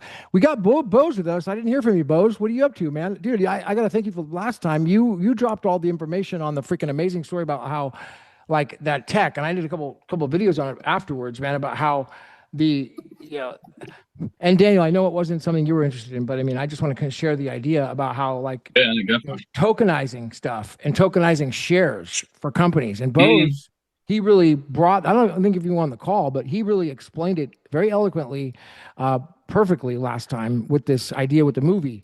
Not a movie, I'm sorry, a concert with the, what's that famous singer? Taylor Swift.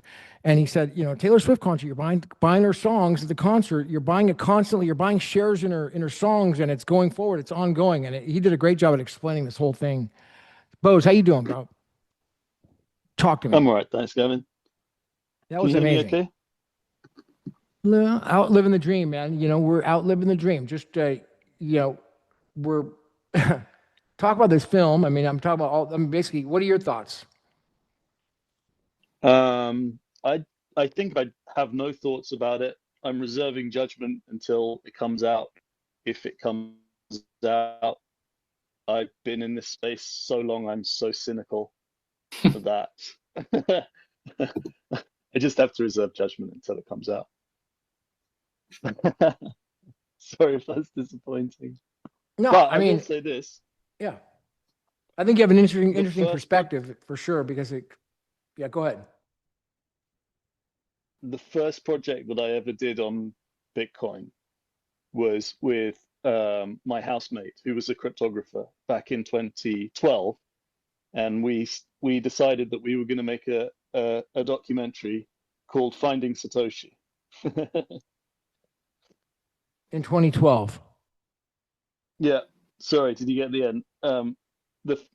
Our first project was a documentary called Finding Satoshi. Finding Satoshi. And yeah, we didn't get very far. We met Amir Taki and Cody Wilson, and kind of got introduced to the whole Bitcoin scene really through Amir, and then who's an Iranian Scottish hacker who Amir introduced the Bitcoin improvement proposals. And then let me see. I think I got as far as Adam back, reached out to Adam, and had a quick exchange with him, and kind of got as far as Hal Finney and concluded that it was Hal Finney, but Hal was kind of basically on his last legs and then died about 6 months into 2013, I think, or maybe 2014. So the trail went cold, but that back then I thought it was Hal. What changed? What happened after that? So I think it's a bit of a shame that this other documentary called Finding Satoshi is coming out at the same time as Killing Satoshi, especially that they seem like they're full of shit. Mm-hmm. So, but it's such a fascinating game, and I think also perhaps you're experiencing this too, and other people in the audience might be experiencing this, which is this new global scenario in which we find ourselves suddenly seems to be uncovering a few things, and I think it will be interesting to see how well, potentially Iran, I suppose, changed the conversation about BTC. I mean, I don't want to speculate too much. I think my general point is that in a situation like this, where suddenly the geopolitics of the whole world change quite suddenly, you realize that agendas, for control, well, they start to become more obvious, right? They start to sort of come to the surface. So it's kind of an interesting moment in history to kind of sit back and think, like, what other things were behind the scenes in determining, Bitcoin's success and all the rest of it. Not really saying anything, so. Yeah. Well, the narrative, right? I say between the two planned, films.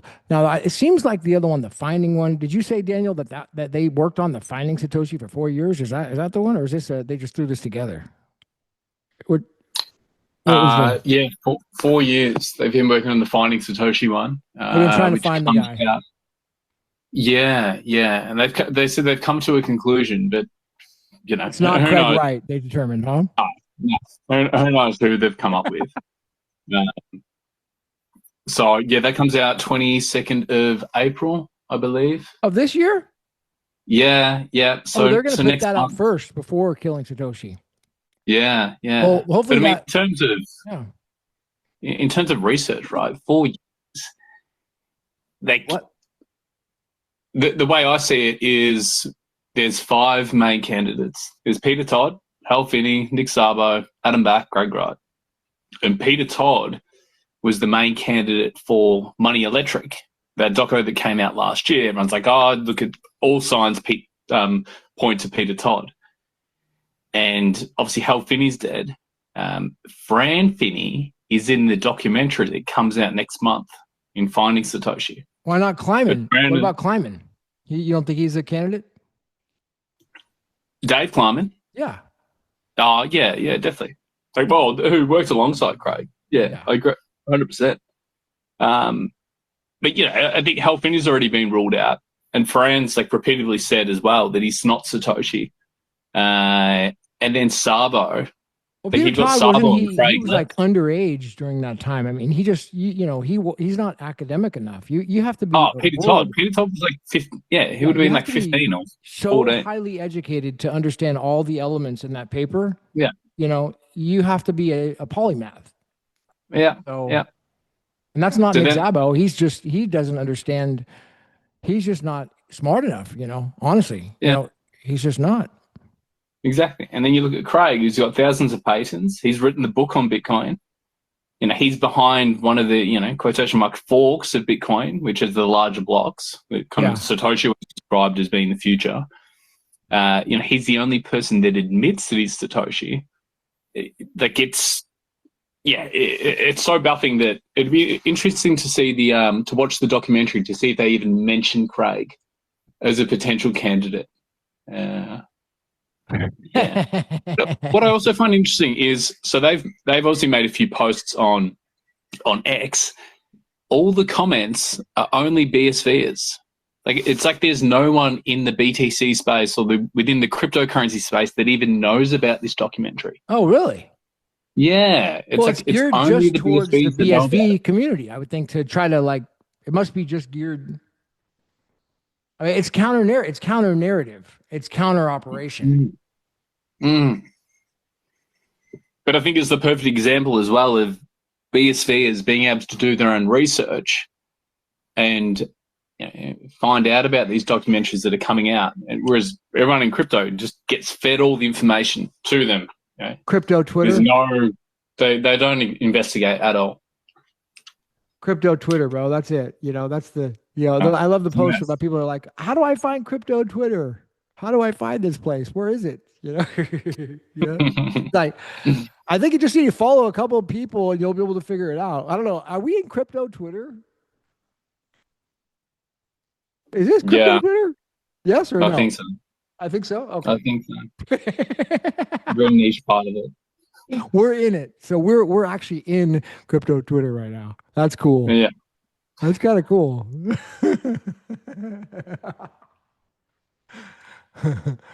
So Vince, what's up, man? You still with us? Yeah, I'm here. I was just DMing with Casey. I couldn't figure out how to post something in the nest either. I don't know if I did it right or not. I DM'd her. She can post it. I had a clip that I found, and everyone's seen the the John McAfee clip where he talks about, well, it could only just run authoring software on the on the white paper, and it'll take you 15 minutes, blah blah blah. And he basically says that has to have been, Hi, had Kayla. to have been someone with that uses British English because of the words in there like favor and honor and spelled the British way as opposed to the American way.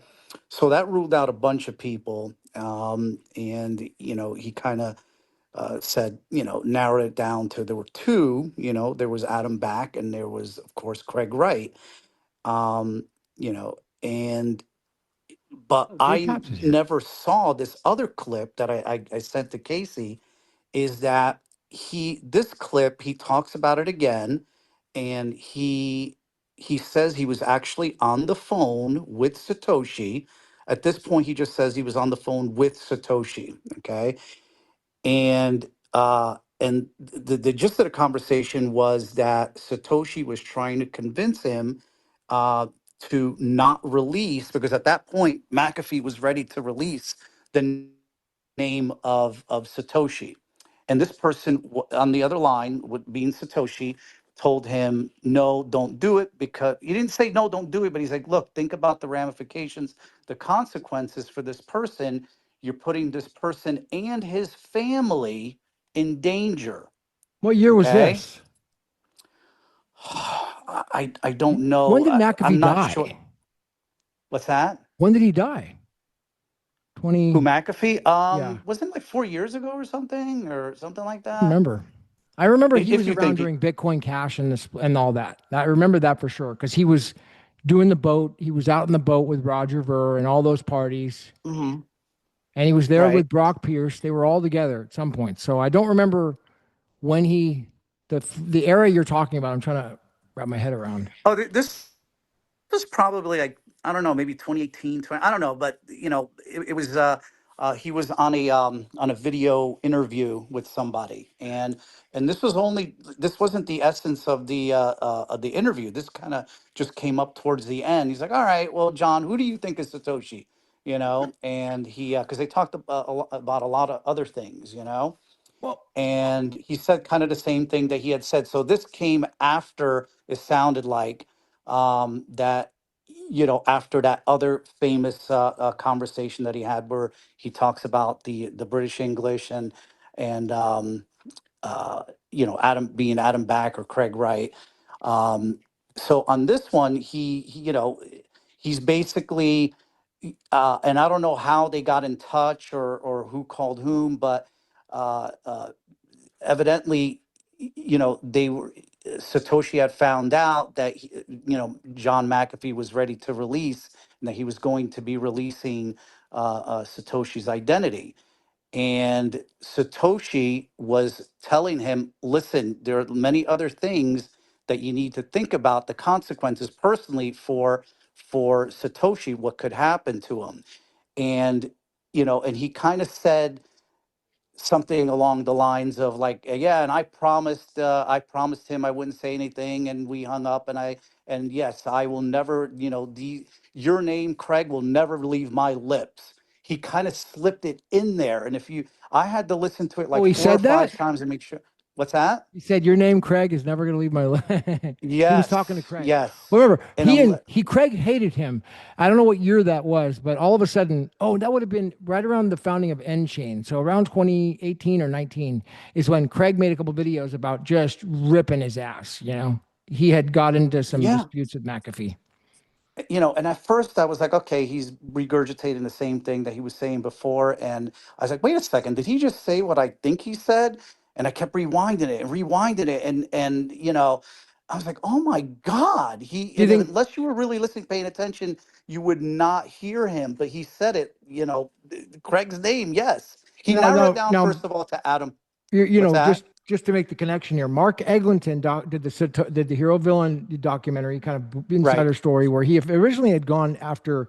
He originally wanted to do a story on Calvin Ayre. That was actually, I think, from what Mark told me, is that he wanted to do the story on Calvin Ayre, and he was more interested in that. And then the whole Bitcoin thing. He didn't even know about Bitcoin. He didn't even know none of that stuff. He's like, and then all of a sudden the whole Satoshi narrative kind of came in. But he wrote the what's called the No Domain, the John McAfee tapes. The book prior to the Hero Villain was the McAfee tapes. Mark Eglinton. Right. Okay. Interesting connection there. Yeah. But I put it. I don't know if Casey can. Is there a way that you can put it on the Nest or? Hey, I messaged you. I didn't get a Oh, message from you, so I'm not sure if it went through on your end, but as soon as I see it, I'll throw it up there. I want to ask, this is a kind of an on topic, but and maybe Bose, I want to plant this idea for you and maybe you can kind of think about it. I'm just going to share it out there with people and freaking maybe you can run with it or not. I mean, ideally, what I was thinking was like, I know we've talked about tokens. That's cool. I know I'm a little bit weary of that idea. What about just using BSV as the token? And then somehow BSV is the token, and then coming up with the book, okay, and then having this book mirror the film, launching it at the same time as the movie, cutting an IP deal on it, okay? I put this deal together, cut this deal, and I freaking tokenize it, but with BSV, not pumping them, but BSV somehow shares and make it like legit, and then have people somehow community do it. I don't know. Is that a possibility? Can you do something with tokens as BSV, or do you have to make up a different token? How would that work? Bose, any idea? I'll just plant the idea. You don't have to answer now. You can just kind of think about it. I think it's a complicated issue, but why not do a book? You know, it's an idea. Tokenize it on BSV. Where's JPaps at? He's in the crowd. He's in the crowd. I wanted to ask him about the that time that he's the one that read that book, the killing, not the killing Satoshi, but the Satoshi, the Art of Bitcoin book. I'm pretty sure it was him, and he talked about how in that book there's a time lock. Maybe I'm delusional here, but the whole time lock thing came, I think, from him in the book. I don't know why I have not read that book. I got to get it and read it. So, has anybody else read that? Vince, did you read Art of Satoshi, or what is it called? It's called Art of Bitcoin. No, Satoshi's Vision. no, I didn't. No. Oh, Why? Satoshi's Vision. Uh, I carry it around with me, and I still haven't read it, but I do have the book. Yeah, and I'd like to I haven't read it, man. maybe you could thumb through it sometime and look for the time lock part of the book. That's what I wanted to look at. There's some time lock stuff that he talks about in there, and Okay. I'd like to know what he said about that. What did he do? He's always writing. What did he write about the time locks? Not just that it could be done, but I think there's more to it. So what are you implying that like I'm time implying locked that his- I'm implying that that's the book where he talks about the time locks. Because I think there's a time lock that he's time locked stuff. There's no doubt about it, and I believe that's where he's revealed it is that book. I don't know, just a conspiracy. I think that he's time locked the whole signing. That's what I think he's done, or time locked something on chain. That's just my theory, and it's talk about. I'm theorizing, but JPaps got my imagination going on that. So you're saying that, but that still wouldn't be reason to not sign the or not say that, not reveal that, hey, look, I time locked everything, so I can't sign, block 9 It would be anyway. What would in be the his point of mind. doing In that? his mind, if he would have done that 7-8 years ago when he did that show, he said 2026 and all that. In his mind, he wouldn't change that. He's so one track minded, right? You cannot, no matter what, if that's the way he's doing it, that's it. Like he will not change that, no matter what. He was willing to go to Right, but what would he lose the case over. Yeah, but right. Yeah, but what would be his point in not saying, hey, look, I can't sign it anymore. I've decided and I've time locked it and it won't be available until 2026 or whenever. What would be the point of not saying that? Now you're saying that you said it in the book, but why not make? I'm not saying he said it like publicize that more? specifically, but I remember that being implied. I don't know. It's just what's the point? And not because, dude, he never does anything like that. He doesn't ever tell you anything that he's going to do. It's all about code and riddles, and nothing is is that easy, right? Yeah, right, right. I mean, he's Yeah, I never gave going that to. thing to Casey. Go ahead. I sent that clip to Casey, and I was just trying to see what Casey, what's the clip?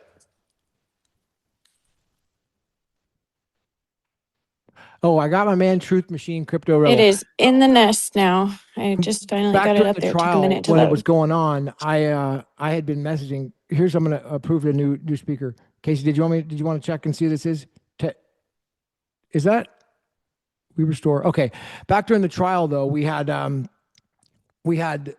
Truth Machine and I were messaging because I was met with Craig, and I'd been following the trial and I'd been reporting on it neutrally, and I truly was being neutral. I saw the problem with the Madden report and the Rosenthal report not being rebutted, and I hope this comes out in the movie because when Ager Hansen came in, he was the one that hired Madden, the opposition to Madden and Rosenthal, and those two experts were agreed on by Ager Hansen's experts. That's the infiltration by Ager Hansen and the sabotage right there. Because once there was no opposition to Madden and Rosenthal, even though Miller, I think, was, he didn't have jurisdiction at the end of the challenge, even all that, he didn't have a lot to rule on because he didn't have any evidence rebutting Rosenthal and Madden. They agreed. I remember when I was messaging with Crypto Rebel Truth at the time, and we were kind of going back and forth. And I said, you know what? I've had enough. We did this space, and Scott 369 BSV was on there. You were on there, Casey, with me. We had like 1,000 people signed that petition about Judge Miller being biased and wanting to investigate. And then remember, then it got shut down by Jack Dorsey. I mean, that's the theory anyways. It got shut down by Jack Dorsey, by that company that he was the controlling party on. And once I saw, I was like, you got to be kidding me. And I saw that he was the controlling interest over that company that it was on. And all it was a petition to, change.org. It was on there, and we wanted to have, and it was going viral. It was like over a weekend, it was like 12, 13, 1,400 people had signed it. I'm like, oh my gosh, people really want to look into this, And then it got shut down. It got disappeared from the internet. And that's when I contacted Craig and I said, Craig, I think this is you're walking into a bad case and I want to just testify, and I was like, I want to testify if you're willing to let me do it. And I wrote up I was like, yeah, he's like, do it. So I wrote up that affidavit. I sent it over to Crypto Rebel. He's been documenting. He's such a great researcher on the history of everything, he has everything. Well, I don't know how far back his history goes. He has the Reddit forums, and then I don't know where does he. How do you document? How does he document everything, Casey? Do you know how Truth documents things? What's his? I mean, I know is it Reddit or is it on Twitter or is there a website?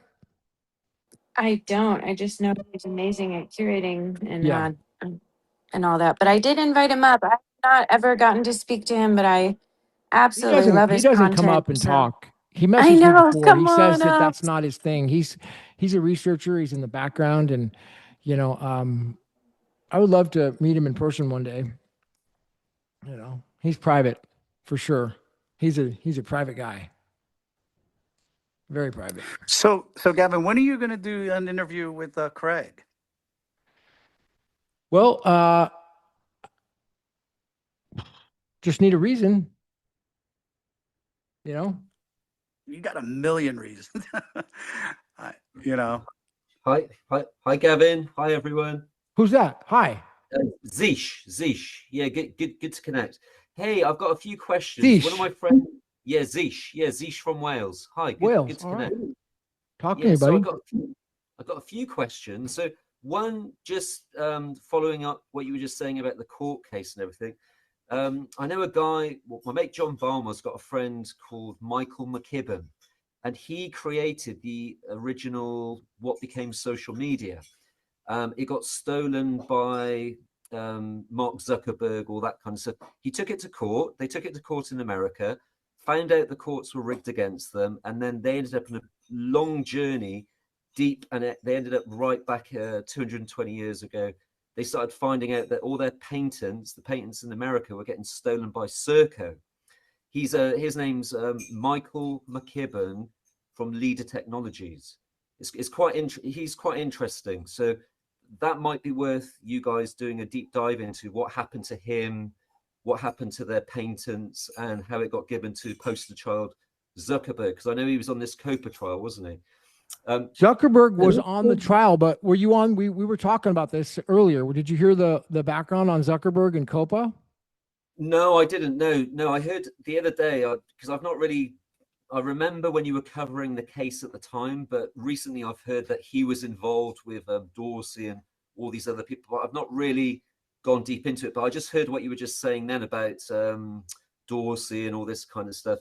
But I know that there's a whole, you know, your paint, like the patents are getting stolen by the British. So, like for example, a great example is Tesla. You had Tesla in one hand, didn't you? But Marconi was the British version, and they were like, it was his, but it wasn't. They stole it. So the British are they're quite bad at stealing people's property. but anyway, that's one thing. I can send you a link to well, if you go to send it to Casey. She can post it in the nest. Yeah, it's Aim for Truth. They've gone right the way back to the Times and the Cecil Rhodes Trust and all this kind of stuff. So that's an interesting thing for you guys to know about regarding the courts and the Pilgrim Society and all that. Now I've got a friend called Eighth Promise. He asked some questions, so I'll cover those in a minute. One question I want to ask, because I'm learning about BSV, I've been listening to loads of Dr. Craig Wright, just wanting to hear it from the horse's mouth. And I just find it very inspiring. I'm into like Tesla technology, but I find learning about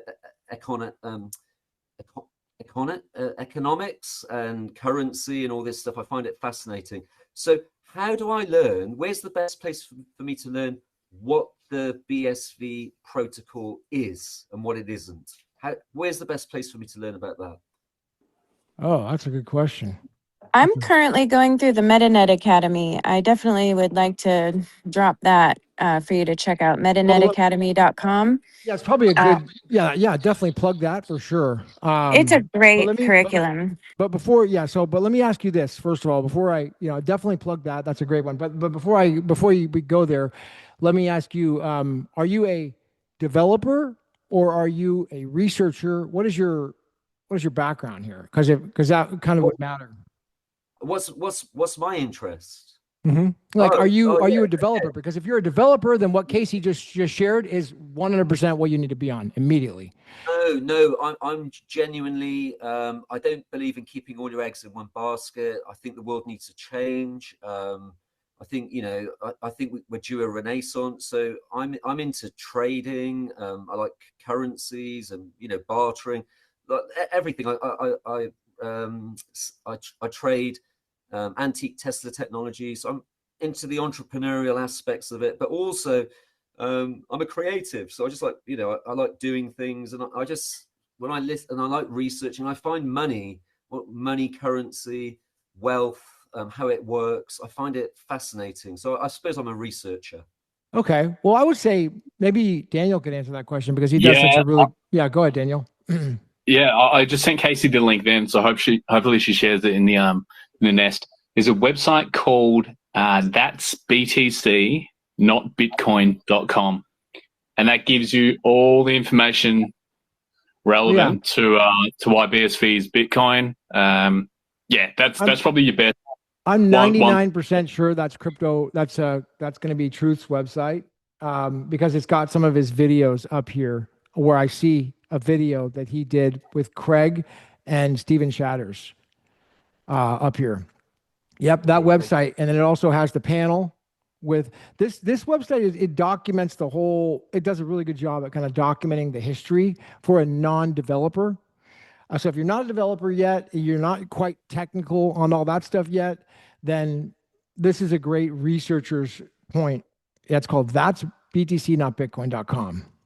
And I'm pretty sure that's Crypto Rebel, who's the man. Okay, thank you. And then Casey has it on her X as well. Okay, and my friend Mark, he's got questions. I've been saying to him, hey, look, you've got to check out Dr. Craig Wright, BSV. So he's sort of doing his research, but he's coming up against all the noise, all the Craig's stuff, a fraud and scam.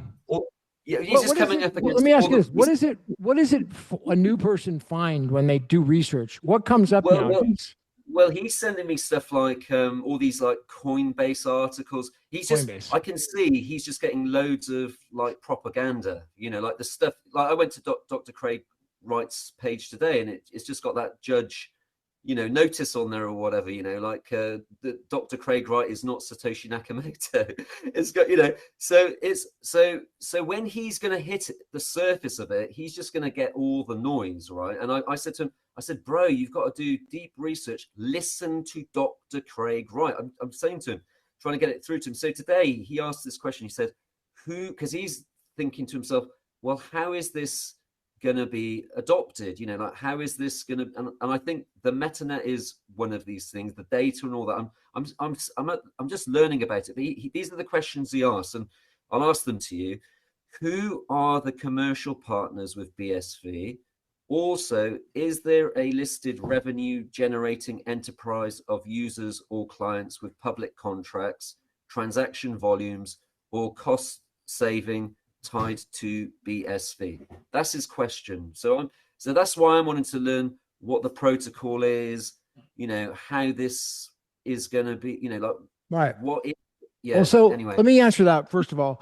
Remember, Bitcoin, for a new person who may not understand it yet, it is a private system, but it's on a public ledger. So to answer the question affirmatively, who is doing transactions, we'll take a court order to find that out. We don't know. So what we can answer is that, well, how many transactions are happening? We can only speculate. I can only speculate to the first one on who these people are. I can only just speculate. It's not, we know that, I can only speculate. So I don't even know if that's worth answering, Okay. Yeah. because it's speculation. Yeah, But what we know for sure is you can look at transaction volume. Yes. And we know, okay, well, what's going on? Is there anybody doing any transactions? And I don't know. Casey, have you been involved with that lead? What's going on with the transactions? Somebody was saying that the transactions are going up. There's some really good analysis reports that a couple people have made. I'll find a couple of them and throw them up for you. Yeah, I know that. You want to follow Satoshi, follow myself here on X, at Gavin Mehl for sure, and follow Satoshi on YouTube. And he does a daily show. He really breaks it down all really well, for sure. Yeah. And that website, follow myself, follow Kurt, follow people on the stage right here. That's the key. Get involved. Yeah, no, that's what I've been doing anyway. That's why I chimed in here. I was like, well, I'm glad you did. I like free Yes, speech, and I appreciate you coming on. Sometimes if I have a new person, they'll come on here and they'll yell. They'll say, Craig Wright is a fraud. He's not Satoshi. And they'll scream and yell. And I don't appreciate that. I appreciate the counter narrative, but I don't like, no. So I appreciate you coming on, just asking questions. That's what it's all about, dude. We want to hear from you. Yeah, no, I've been genuinely in, because I like to learn. And I'm like, well, actually, like, who is he? So then I thought, okay, well, I might as well listen to him. And so when you listen, even that guy you mentioned before, the guy, is it the gentleman that was part of the S-Script? Xiaowei Liu. I heard him years ago talking to Francis Dune. And by the end of it, I was like, man, whatever you're doing, I'm invested because you're a good person, right? You hear some people and you're like, man, whatever you're doing something good, right? Yeah, Bruce, he goes by Bruce now. And yeah, he's a really good friend of mine. Actually, we're really, really close because he's a local guy here in Silicon Valley, not too far from me. So yeah, but he's the one that, the whole story with him is I actually went down to meet Jimmy Wynn at an event in Mountain View. And Jimmy Wynn, he was inside the Satoshi Affairs book, who was back to the movie here. He was the guy that cut the deal with Calvin Ayre. Now, Calvin, I don't think was named at the time in the book, but he's cut the deal with this big whale investor to buy the identity rights to the Satoshi Nakamoto brand, the naming rights, the brand itself. This is back in 2015 when the book's coming out it's not a book, it's a blog. It's called the Satoshi Affairs. And so Jimmy Wynn's in there. And so I'd read that. And because of that, I was like, well, who is this guy, Jimmy Wynn? And he's an attorney. And I was like, okay, California attorney. Then I found that he was at that time, he was the CEO of a company called Enchain and the BSV Association. So I started following on X. And he was posting every day and doing cool stuff, flying all around the world. And then he's like, I'm going to be in Mountain View. I'm like, oh, I'm going. So I was like, I got to go. I got to meet somebody. I've been trying to meet Ryan X. Charles because in San Francisco, we had Ryan X. Charles at the time was reporting on all the hash wars, or the wars in 2017 as everything is splitting up. And You know, I never got to meet Ryan X Charles for whatever reason. Casey knew him really well, but I never got to meet him. I tried to catch up. We just never met. We never crossed paths, even like being so close to each other. We never crossed paths. And so I was like, I got to meet somebody. Who am I going to meet? I never met Roger Ver. So finally it was Jimmy Wynn. And then Jimmy Wynn at that event, he says, I want to introduce you to the most important guy in all of Bitcoin. I'm like, who's that? Oh, there's this Asian guy, Chinese guy. I'm like, you? He's like, I guess so. I'm like, all right, what do you do? And he tells me about the smart contracts on Bitcoin, dude. And I thought Bitcoin didn't do smart contracts. And they're like, that's the whole thing, man. Nobody thinks it does. I invented it. I did it, you know? And then I saw that he'd done all the shows. I don't know if they're still online or not, but he did all the documentaries with Satoshi, interviews with Satoshi on all the high level technical discussions about the smart contracts and how to do it. Like an evening, he did all this hours and hours and hours and hours of YouTube videos on that, you know. And then I went to Dubai with him. But yeah, he is a super important guy, and he's still part of the operation. To be honest, I mean, you know, he's running a different angle right now. He's doing something different. It's the OpCat man, isn't it? He's doing. He's doing the OpCat. Exactly. Yep. Yeah, no, good. Yeah, so that's the thing. So I specifically want to learn about the protocol, and then it's just because what it is, like, say you go, you know, don't learn about the protocol. Then you need to watch. You need to do the MetaNet Academy. That's the protocol. So, and then also because you got a lot of these, you know, like psyops with things like, you know, your WEF coins and your XRPs and all that. When you go to, they do a lot of people are used to looking at that kind of website, aren't they? Partnerships, you know, like for example, Hedera will go. They're doing things with IBM, this, that, and the other. So people are used to. Oh, the hype. Yeah, it's the hype, isn't it? And so it's like people's brains are just wired to. And I'm saying, well, you know, but this is the sleeping giant, right? So, because it doesn't need you don't need the hype. The hype is going to come when the movie comes out, right? So you'll see the hype when the movie comes out. Trust me. Well, that's going to be the hype. It's going to be huge. It's just, well, to me, it just seems like the real people that have actually built something of value is Dr. Craig Wright and Reggie. Is it Reggie Middleton? And then there was that guy that Mike Hearn. Is it Mike Hearn or some you know, or Mike something? And he helped build the core door. But he was part of like Dr. Craig Wright early on as well. So it's those people that were there in the beginning, isn't it? That were actually doing something, you know, doing something that mattered at the time. That's anyway, good to be here, and good evening from Wales. From Wales. Yep. Yeah. At 369 BSV is in Wales. He's a, you know, fellow, you know, trusted associate of mine. And I know Bose hates him, but I got love for Scott, man. He's there, so you may want to look him up and have coffee with him sometime. He's in Wales at 369 BSV. At 369. Oh, interesting. Yeah, at 369 BSV. He covered the court trial, and you know, he and I got nothing but love and respect for him. He's a freaking dude, got my back for forever, dude. You know, I got his back. So he's a good guy, dude. And he's a local guy there in Wales. Oh, well, that's good. Yeah, no, we'll definitely go. Yeah. I don't know. Wales is a pretty small place, isn't it? I don't know. It's pretty. Well, yeah, it is compared to like, you know, like one state in America. It is. Yeah. So he lives there, so you could definitely hook up with him if you're there. I would highly recommend it because he's a super important guy in the space. He goes way back. But Bose would say that he doesn't like him, but I mean that's fine. Not everybody likes him, but I like him, and you could connect with him. And you know, he might be writing a book on the trial. I know he covered the trial. He did the reporting on it with Craig, and he was in the courtroom every day for the COPA trial. So we were reading his, you know, a lot of his transcripts during the trial. Scott. Okay. Yeah, no, good. That's something I haven't really dug deep into yet. I've just been going through like the Oxford Union and, you know, him just listening to him talk to different people, you know, just finding it really quite inspiring, you know, because he is, I find, and to know that he lost in a British court. This is why I started off with the leader technology. It doesn't surprise me.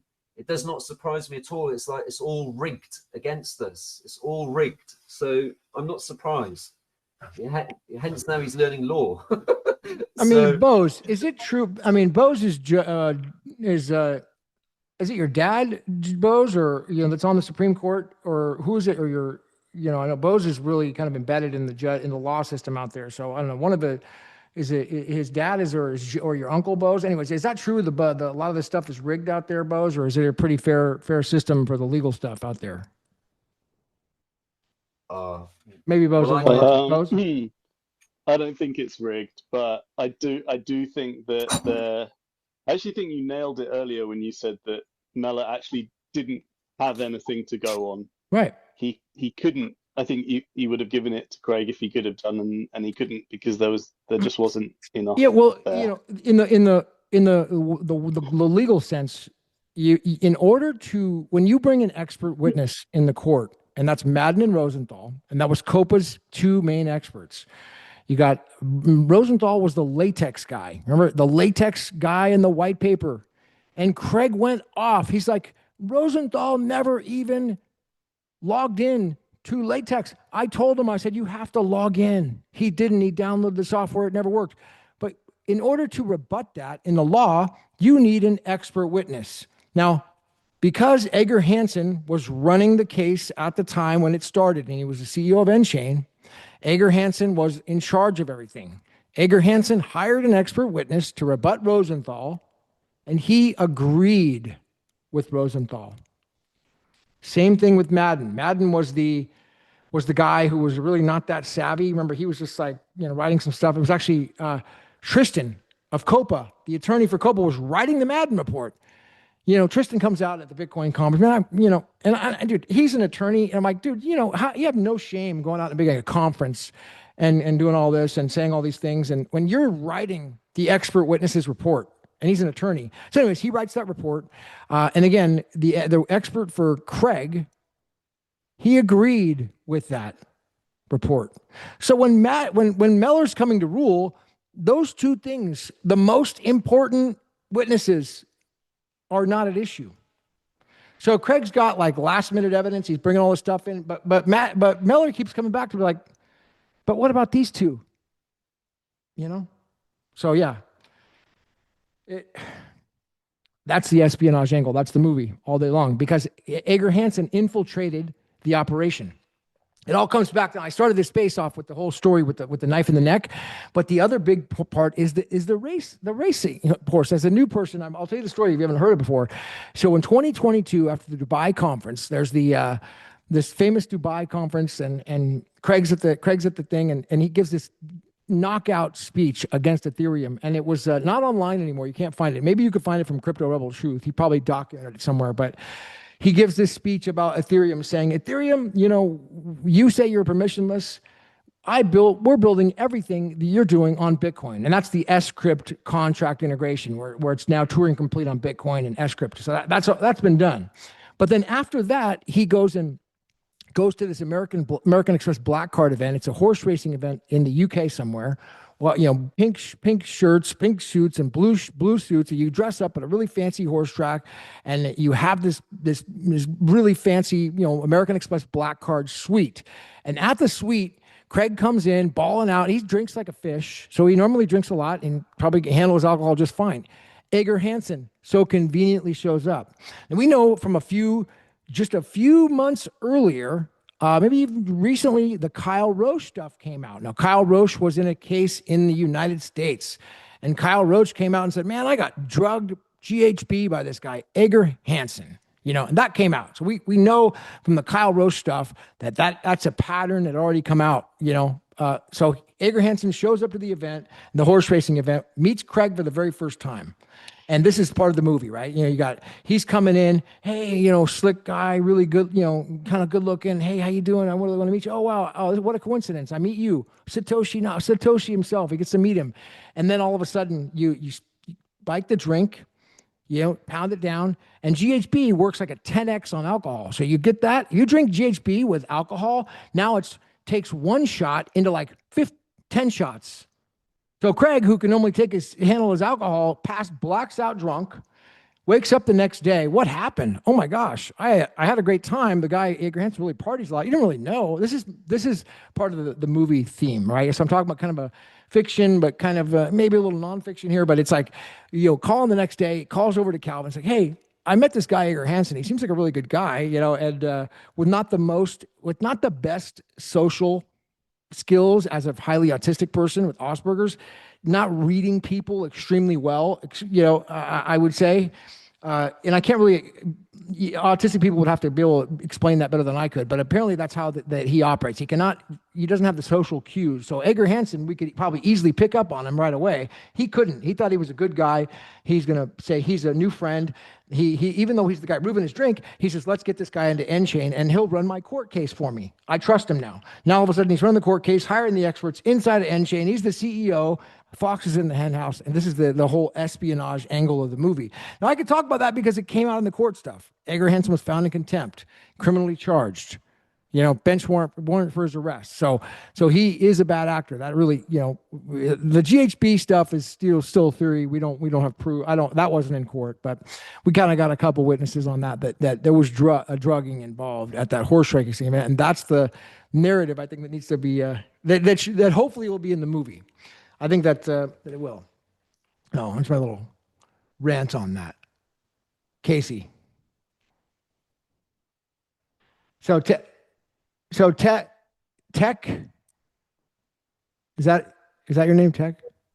Oh, Zish. Yeah, Tech Iron Zish. Yeah. It's quite interesting because you mentioned that 369 guy. That's what Tesla says. If you know the secrets of, I don't know, he said it 369. So the fact that you mentioned someone with 369 is quite interesting. Yeah. Scott definitely is very awake. He's a very enlightened person. So the 369. Yeah. When I said rigged, what I meant was that there's rules, and if you know them, I know a gentleman up in Canada. He went to some court case for his children, and he ended up in jail, and he ended up down in this rabbit hole where he had to learn the language, and then he had people like the Privy Council step down because he started to really understand what his place was in that courtroom and how to operate with that language and the way that it's all been constructed. So I'm not saying the system doesn't work, but I'm saying that there is like a rule for the haves and the rule for the have-nots. There's definitely it's just called rules of engagement. And the bottom line is, I mean, this is what makes court so intimidating, is because the rules are so hard to learn. They are hard, and they're hard to find. Yeah, they're hard to find. Yeah, and it's through the experience, isn't it? It is through the experience, and I'll give you a clue. At least in America, they're not. These are not secret documents. These are public documents. They're not. They're kind of secret, but they're hard to find. They have what's called bench guides, and the bench guide is what the judges use when he's making decisions on the case. And so the judge is called the judge's bench guide. And so if you're in a case about breach of contract, or the COPA case, which is a declaratory relief case, there's going to be a bench guide that has all the decisions in it. It's like a cheat handbook for the judge on that type of case.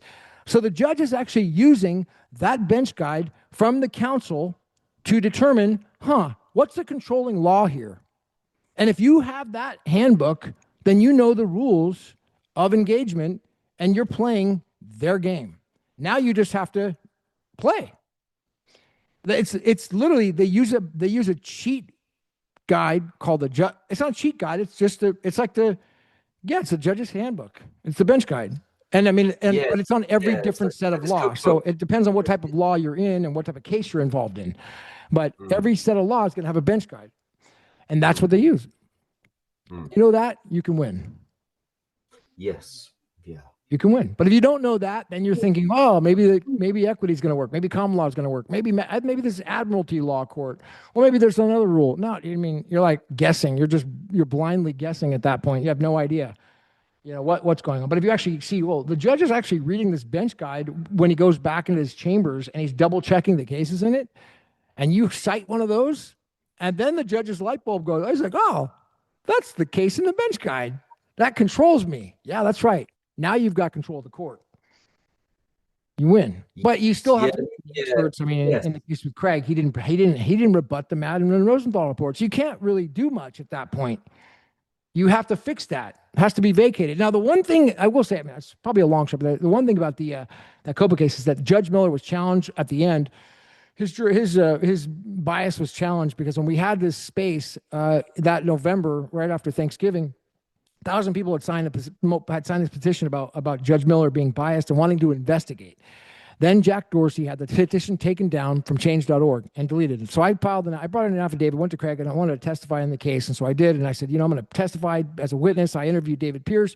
David Pierce was meeting with the judge, and he admitted that to me on a podcast. And he says, meeting with the judge. And then we found photos of him meeting with the judge. And I said, that's not cool. I said, the judge is meeting with the other side, an attorney for Copa, on kind of a quasi attorney for them. I'm like, wait a second, that's not cool. Why didn't the judge say that to Craig? That was just one. There's among many. Then they talked about the case, talked about Adam Back. All this stuff was in there. And then when the judge, in my opinion, when he ruled on his own disqualification himself, that deprives the court of jurisdiction. I don't know 100% on the rules over there in the UK, but here you cannot do that. So Gavin, that's what I'm saying, because like Leader Tech took the court in America to court, and then they ended up seeing that it went deeper than it left America. That's what they found. And this is, I'll have to link you to this guy up in Canada, but he's been like literally getting the privy, because he's gone into jail, studied all the law books, and then come back. He's then gone into something and he's tried things out, and he's like, oh, what? That just worked. What did we do? So all the time, like you were saying with the rule book, they're reverse engineering, and they're like going, that actually worked. Right. Well, you don't have to reverse engineering. That's the thing, is all these people, they go and they try these things that are not proven. I mean, I'm with you. Yeah. I tried that stuff. Trust me. It's called the bench guide. You need the bench guide. If you have it, you can win. If you don't have it, you're guessing. Yeah. That's it. Yeah. But anyway, so what I was going to say is, yes, you're right, because so say, for example, there is, like, say you went to a specific school. So in Britain, we've got like Oxford, Cambridge, and then you've got all the schools, like Eton and all those things. If you've gone to those schools, not the state schools, your families are definitely connected. And then that goes up to the Pilgrim Society, and they're all connected. All those families are connected. So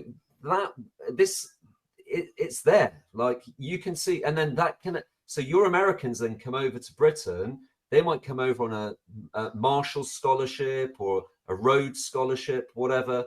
And so they're being groomed then in Britain with our, ideas, like British ideas. And then they're bringing those back to certain states, and then collapsing some of those states, because they're bringing in a lot of this, woke ideology, or whatever you want to call it, into your schools and your education. So there is definitely an effect from Britain going into America back to 1776. So there's definitely something at play for the last 220 years with the wars and all of it, So if he's gone into a court and he's got it's the original, and it's going to make the world a better place. And then you've got all these like big tech companies that want to have this, dystopian, technocratic view of the world, and CBDCs and all that stuff. You can think that they're going to pull out all stops, because. Well, Vince, who was on Copa? Do you remember? It was Elon Musk on Copa? Do you know? I know No. it was. No. Sorry. Who was on it? Something like BitNet or something like that. There's a long list of defendants on there. But it was for sure. What's his name? The BTC Dorsey? guy.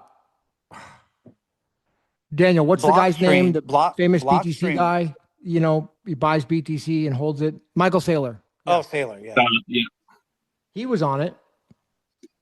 Dorsey. Yeah. There's like Zuckerberg. a huge list of defendants on there, but. Yeah, and then there are also, plaintiffs. Well, originally the case was that Copa brought on the suit, right? And then Craig counterclaimed.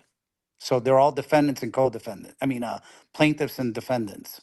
Well, what was going on is you had the passing off case, you had the identity case, and then you had the the copyright case, and all these things were combined, and then the passing off case and the copyright case, that was all kind of tabled for the identity case to go first.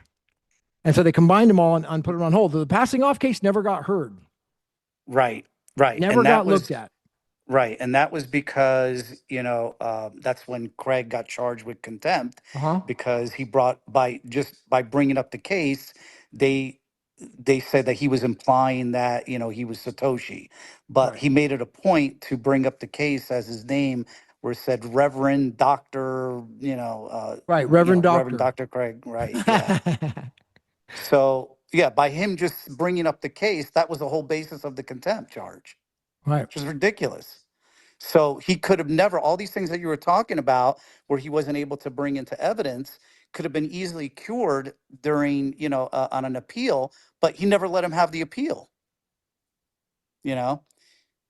Right. So now what he could do that I mentioned was that he could just literally, bring up the whole case, from the initial here in the US where he's got standing also. Well, here's the thing. I was thinking, yes, he could, but here's the thing. It's a lot safer play to let,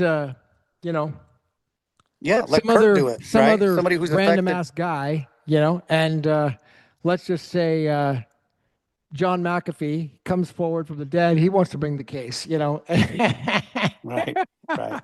Well, it would have to be the only requirement to bring the case would have to be that you owned BSB. That was it.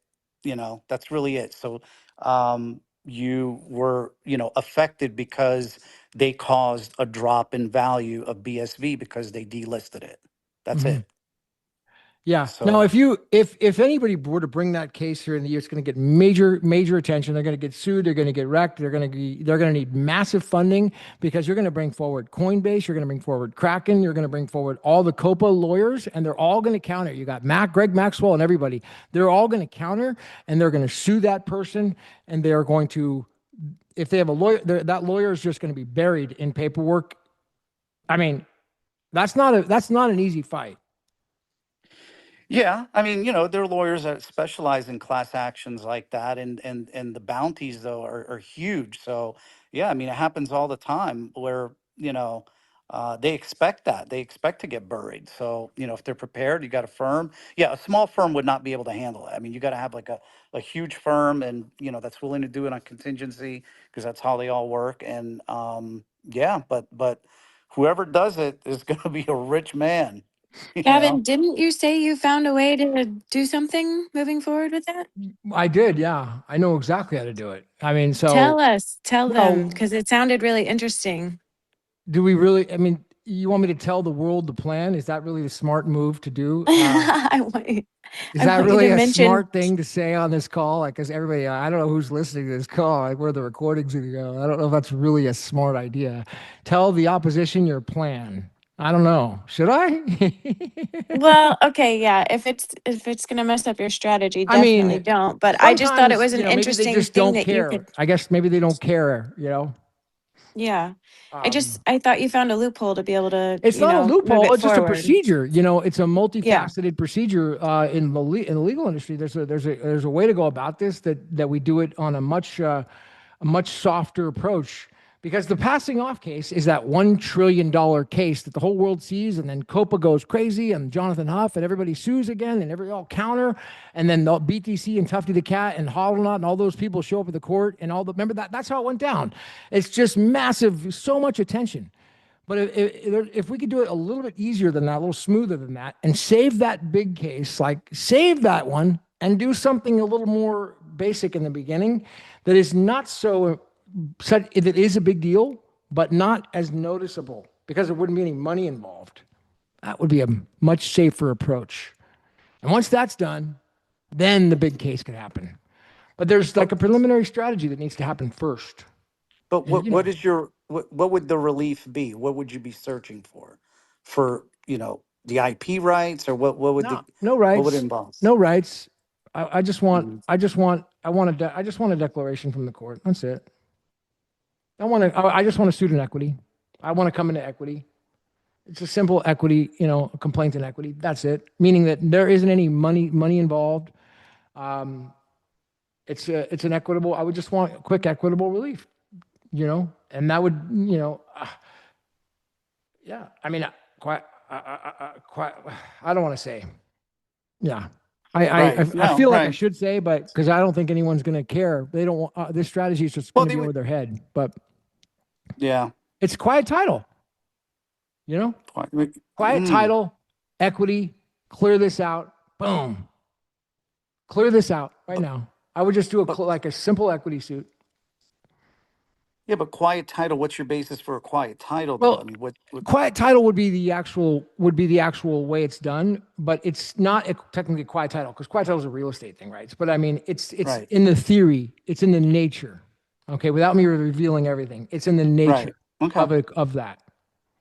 Yeah, because you mentioned earlier about the Kleiman case, and look, Kleiman's saying that you're not Satoshi, that would defeat his whole case. So he would never, neither side would want to say that. But I don't think, when people say, oh, well, it was declared in U.S. court by virtue of the Kleiman case that, that Craig is Satoshi. Well, I don't. It was It never wasn't. like presented, No, they never declared that.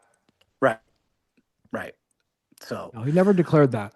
What was declared was in the pleadings, and I could pull it up. I've got the two things were defined. First of all, if you look at the court, the appellate ruling on the circuit court, the origins of Bitcoin were defined. And then inside, you have to go back into the complaint itself and the answer. What was at issue was it was like paragraph 43 or something of the complaint, and they talked about that, Dave Kleiman and Craig created Bitcoin together. That was the issue. They created it together. That was the issue. Right. Right. It was decided that Right. Dave did not create it with him. Okay. Right. That's how it was decided. Right. But but the court did not declare that Craig was Satoshi. It was Nope. just like, Not at all. they right. Just the creation of it. I mean, look, either way, anything with Craig, a case here with Craig, no matter how small, I think would be a circus. If Craig's involved, it's Especially, going to be a circus. yeah. So, Huge circus. He I can't be think the involved. passing, yeah, I think the passing off case and I don't know what venue would be most appropriate, but I mean, I like preferably Florida. I somewhere in like the Florida Florida. Yeah. venue a lot. Yeah. I Yeah. like No, that Florida well, they venue. would challenge it though. They don't want Florida. Yeah. Yeah. The Ninth Circuit, well, they want it in, what, Silicon Valley or San Oh, I'm Fran, sure they Northern do. District, Yeah, right? Yeah. I'm sure they So, do. Yeah, I really like that Florida venue down there. They got a great court, great judges. It'd be a great place. oh yeah, they'd love them here. And so, but that's what I was saying again, though. But they're going to challenge. Yeah, as soon as you pick Florida, they would challenge that venue. However, that's why I was saying Kurt would have standing. Number one in the passing off case, and then number two, they couldn't challenge the venue being Southern District, Florida, because that's where he lives. Oh, all Yeah, right. Maybe Kurt should be the plaintiff. yeah, I wonder if he would mind.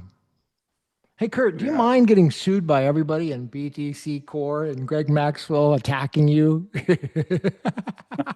Sure, he'd I be don't up for know. it. But I can't wait for this movie to come out, though. Me too, man. This is, We it's need going to to be have a watch spectacular. party. What? We need to have a space, a watch party or something while we watch it. For what? Heck yeah. So, Casey, you sound like you're doing better. You don't sound like you're under the weather. You sound like you're living the dream. Yeah, I'm feeling a little better. I just had a rough night. So A rough night. A rough night to me means something rough different night than that what it led means to over you. into tomorrow the next day. So. Ah, okay. Jay Paps never came up. He left, so we didn't hear from him. I wanted to ask him about that. He's gone. So, okay, before we wrap, is there any, I know Raph came up. I look like he was up here. You wanted to hear about the drama. Is there any loose ends that need to be cleared up on the drama stuff? I mean, I could give my points that are out there, but I already kind of did. But I mean, I'm open to hearing anybody else want to give feedback on some of the stuff that came out. I know Kate had posted and Babbage had posted some stuff, and then Siggy was posting. What's going on? It's actually in my trending feed on X. It says BSV community debates leadership change at the association. Today's news. You believe that? That's in my feed. Today's news, trending. It's a post by Siggy. Did you see that, Casey? It says the people, this is in my, this is like in my, this is in the trending feed. BSV community debates leadership at Changes Association. Crypto Kate accused BSV leaders of stifting growth, and urged decentralizing control to help developers and businesses amid low prices.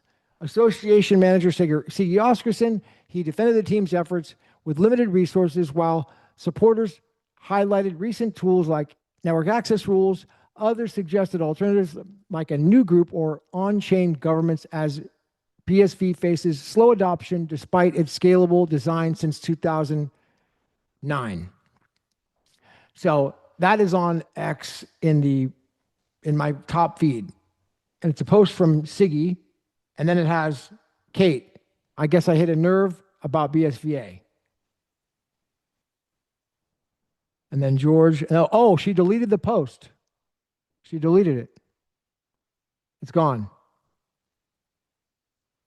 It's gone. The post was deleted. So she deleted it for some reason. All right. It's good to have open free speech. That's one thing that is good. We want to have free speech. So if there is things to talk about, do it, man. I welcome that. But it should be, we want to also be able to narrow the issues. And I'm open to hearing about what this is all about. We want to narrow the issues, though. What is the issue? Is the issue the network access rules and the digital asset recovery? Is that the issues? Or is it the issue of what, do you know, does anyone know the issue? I mean, I'm open to hearing it.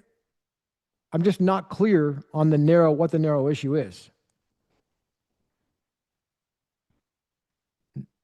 Nobody? If anybody wants to, okay, we don't have to. Go ahead. Okay. Yeah, I think Satoshi was saying they don't actually know what it is. Something like that. He was saying there was a word they used that Babbage wrote today. He was saying that he didn't actually know. He didn't know the meat and potatoes of what the actual thing is. Right. There was I think he's got like an element of like, he needs to get educated more on what it is and what it isn't.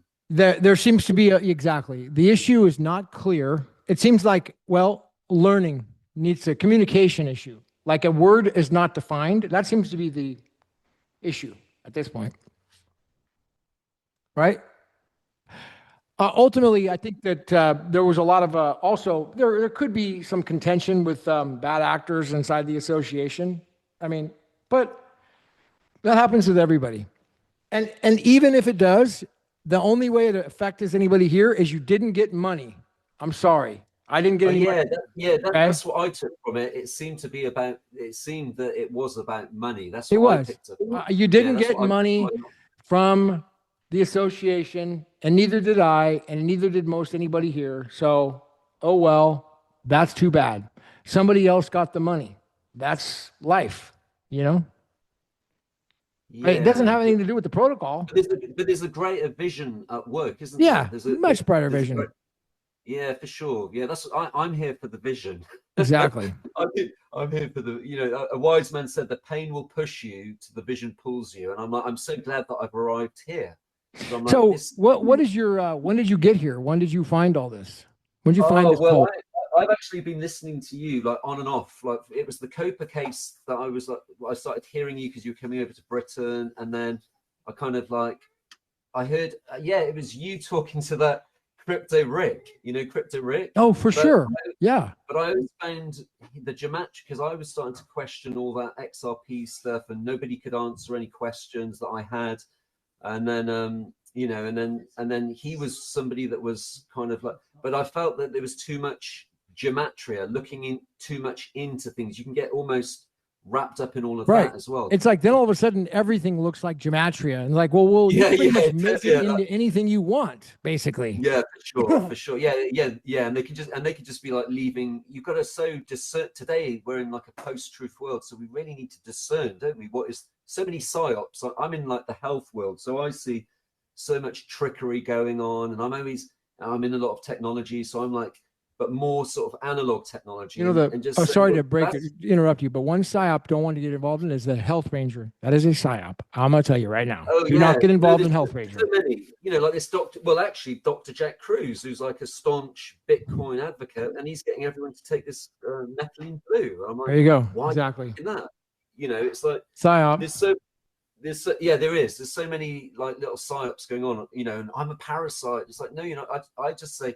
I kind of go back to the 1900s and just say, keep it simple, stupid. But let me share this. There's a guy called Eric P. Dollard, and he was in San Francisco, and he had access to General Electric and all the great tubes. And what he was doing what year? What year? He was there. He's been around there for a very long time. I think he was saying that when he would go in those days, he'd go. Are you talking about like 1900, or are you talking about recent times? No. Like around the times when Greenpeace. He's alive still today. Okay, he's like the 70s and 60s. Got it. Yeah, he was. The reason I was going to say this to you, he was saying that there was a time where you could go into the wilds of San Francisco and eat wild food. And he tells this story about walking in from like the beach. It sounds like he's at the beach, and he walks to this cathedral where they're playing Bach music, where he's been cleansing himself and eating only wild food, and he's got like a pet coyote. And but what happened was Greenpeace, Soros, and all that came in, and they smashed up all these laboratories with these amazing amplifying tubes and stuff, because they don't want the Tesla technology to get out there, because we'd all have free energy and stuff, wouldn't we? So it seems like it's all connected, like it all goes back to these merchant bankers. But he's a great human. He's a great human. Yeah. But so I do you understand why Bitcoin fixes all that? Well, it's the whole it's having all that data and centralized. Like, if you've got, this is what I'm getting, if it's all centralized, then you can root out all the corruption, because everything's there, everything's recorded. Well, centralized is what they want. That's what the bankers want. They want XRP so they can centralize everything.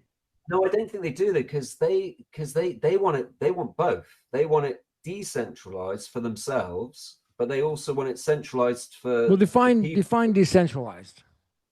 Well, so I used to look at it from that whole libertarian perspective, where like I've got cash, I've got some money, and I'm giving the grocery money to my wife, and she decides she wants to go and buy a handbag. Well, that's up to her, isn't it? She can do what she wants. So just having, from a cash perspective, right? I've got some cash. I want to go and buy some, buy whatever I want to buy and do whatever I want to do. And as long as I'm not harming anybody, that's a good thing, right? So, but I think the centralized, like, I don't know how to decentralized. I used to think well, think about it this way.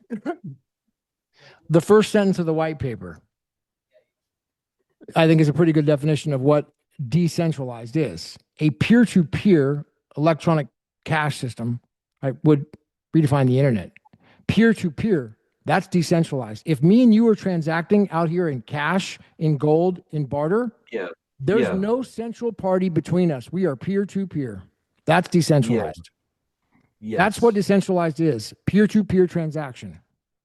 Yes, I get that. But there's nuances between all of it, isn't it? The centralized, the decentralized. I don't like that Augustus Carsten or whatever, that IMF guy, saying we want to know what you're buying, what you're eating, and then there's always like some insidious something they want to attach to it, isn't it? But I can see that how we could stop things like, when McAfee put those housemaids into the trying to find out why his dogs had been killed, and he's like, 1 minute they I've just found out that this senator was a child trafficker, and this one was a drug trafficker, like a big drug trafficker. It would kind of nip a lot of that stuff in. McAfee did? Yeah, he put these house because he wanted to find out when he was living in Belize. He wanted to find out why his dogs had been killed. And he thought it was the CIA or someone inside. So he put these housemaids into like he gifted these computers, but these computers had like he got to see what was going on, and he didn't find anyone that had actually killed his dogs. But what he did find out was one of the people high up was a child trafficker, and another one was a drug smuggler. So that's what he started to find, but he never found out who killed his dogs. That's what he wanted to find out. Huh. Was So, that in the yeah. was that in the McAfee tapes, the Mark Eglinton book, or where did you find that? I'll have to dig it out. I've got it in my Telegram. He's having an interview with this lady, and he's just explaining that whole story. You know, it's the same with him. I'd want to go and listen to him. I'm like, who is this McAfee? I want to listen to him. So I'd listen to him. So I always like to hear it from the horse's mouth. Yeah. So Mark Eglinton, he wrote a book called the McAfee tapes. It's like what's it called the Scottish man, right? That Scottish man. Yep, the Scottish man. Yeah. Correct. Yeah, I've got the book. I've got the book. Oh, Yeah. you do? Okay. So Mark Eglinton writes the book. He talks to McAfee on Skype. You know, they do the entire book through Skype. Yeah. And so nuts. it's an auto. I think it's an auto. I haven't read it yet, but it's an autobiography. Really, really good. The interesting part is that right after that, let's see, that would have been 2022, I think, when that was published. So then shortly thereafter, right after that is when, I don't know if he was contacted by or if he contacted one of the two. He does an interview. Now he breaks this on my show. You can find it on YouTube when he first comes on. He breaks the whole story and the backstory about while he's walking in to Calvin's mansion in London, and he's like, so I get invited. You know, he's like thinking he's going to write a story on Calvin Air. He's really interested in learning about Calvin. He didn't know anything about Bitcoin, nothing. And so he's like, I'm going to write this story. So he gets invited to this party with Calvin Air at this mansion, and Calvin's there and he's partying, and it's literally just a party, not an event. There's no meeting. It's supposed to be a business meeting. No business, only drinking, only partying, only a bunch of girls and a bunch of stuff. No meeting, no business. And he was like, I cannot do this. You know, he's like, he was like really not happy on the way he described it. He's like, this is just not serious, you know? And so then he kind of shares that entire story. And then the next day or the day after that, then he goes into a boardroom meeting with Calvin, Stephen Matthews, and then meets Craig for the first time at a nightclub. And it's the time where Craig does this dance. And there's a video of him doing this dance online where he's dressed up in this red Satoshi outfit, and he's dancing like a robot. And he dances the way he describes it on my show. He says, well, I said, how do you describe Craig dancing? Because he's sitting there at this nightclub and he meets Craig for the first time. He's like, oh, Calvin says, you got to meet him. You got to meet him. Here he is. And he's like, okay, I want to meet him. Shakes his hand. And so he starts asking him all these questions. So I hear you're into martial arts. I hear you're into this. And Craig's just stonewalling him. Like, yeah, yep. One word answers, yes, no, yes. Like no emotion, no anything, just completely hard to communicate with. And I'm like, that sounds about right. That sounds about not rude, just no substance. And so finally he's like, then he lets loose on the dance floor. He just starts going off on the dance floor like out of nowhere to the music. And you watch the video and he's dancing not to the music, but he's dancing like he learned it out of a textbook. But yeah, so he wrote the Satoshi Hero Villain book right after the McAfee tapes, Mark Eglinton. And I don't think there's any connection. It was just happened that way. But I don't know. It seemed like it just happened because he wrote the what's the Metallica lead singer, the lead singer of Metallica's bio before that. But this Hero Villain book, have you seen that one or read it? Check. No, I haven't. No. Oh, you got to check it out. On my page, you can watch all the interviews with Mark Eglinton. I would love to maybe a case you could find that I could probably pull it on them. It's in the podcast interviews. Mark Eglinton. I was trying to find that interview where he says about like putting these housemaids in. It's what was that? When was that? I'll try and dig it out. I'll dig it out. It was years ago. He was talking to some he was just doing an interview with a lady or something, you know. And it's out there. You might find it on Instagram or something like that, you know, where they do shorts. But it's there. You can find it. Why can't I tokenize a book on BSV and use BSV as the token, Bose. Why can't I do that? Yeah. I mean, all these other tokens are cool, but why can't I just use BSV as the token and tokenize Yeah. it and sell it as the token share?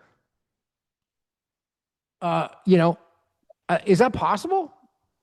I don't know. You can tokenize a book and Yeah. then sell the book, and you could direct the revenue from selling the book to the token holders like it was a share, Tell or me you more. could print the book on a token, on an inscription, and then you could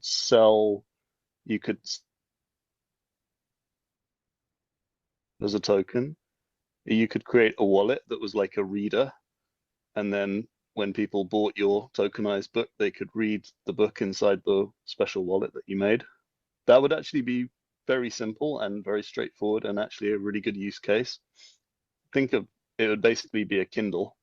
I mean, not a, yeah, wouldn't be the hardware bit, it would be the software side of Kindle. So in order to get it, you would have to buy. It would be a wallet. It would be a token. You buy BSV. Would it be BSV as the token? How would it work?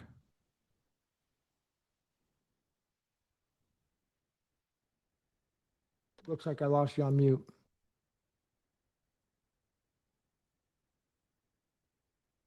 All right. Well, we're Daniel. I think we're about 3 hours, man. Unless there's any last words, I'm gonna close. And 3 hours on the space. I'm not tired. I can go another 3 hours. I don't care. But I'm not. But it's probably time for me to wrap. So, Bose, if you were trying to talk, I didn't hear you. You dropped down. So, I do want to hear about that token. If you have an idea, Bose, would love to hear it. How that would work. Can you hear me now? Yes. Now I can hear you. So if I cut out, where did I cut out? Well, everywhere. I said, how do I tokenize it on a book? And then you started talking. I didn't hear anything after that. Start over. Well, you could tokenize the book, and then you could send the revenue to the token holders, or you could put the book in an inscription and sell the book inside a token. Would they have to buy a meme coin, or could they buy BSV? Well, they'd buy the book with BSV. Presumably, they'd pay you with BSV or money, and you'd give them a token that contained the book. Okay. Okay, so they don't need to buy a separate. They don't need to buy a separate crypto, or do they? No. No. But no. So there's basically there's sort of two possible types of token here you could think about, which would be, one is the token, the book is actually printed in a token, and then the other one is like more like a financial instrument. Okay, so walk me through this. The writing of the book. Let me walk me through this, dude. I'm going to share this idea, and I'm going to see if you could possibly walk me through this. So, if I cut a deal, all right, and let's say it's a big deal. Now, I could cut the deal, keep all the money, do all that. That's fine.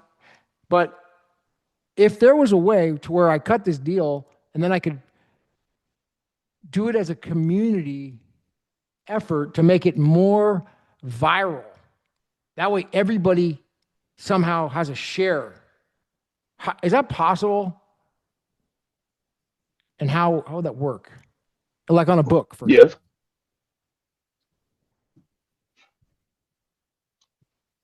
Well, yeah. I mean, just in a normal way, you could issue shares, royalty shares, and then you could sell them in advance of writing the book, and then the people that you sold it to would have an entitlement to royalties that came from the book later. Okay. Sell the shares inside the book, and they're entitled to the royalties through tokenization. Makes sense. Yeah, and then their tokens just act as endpoints that you stream the revenue to.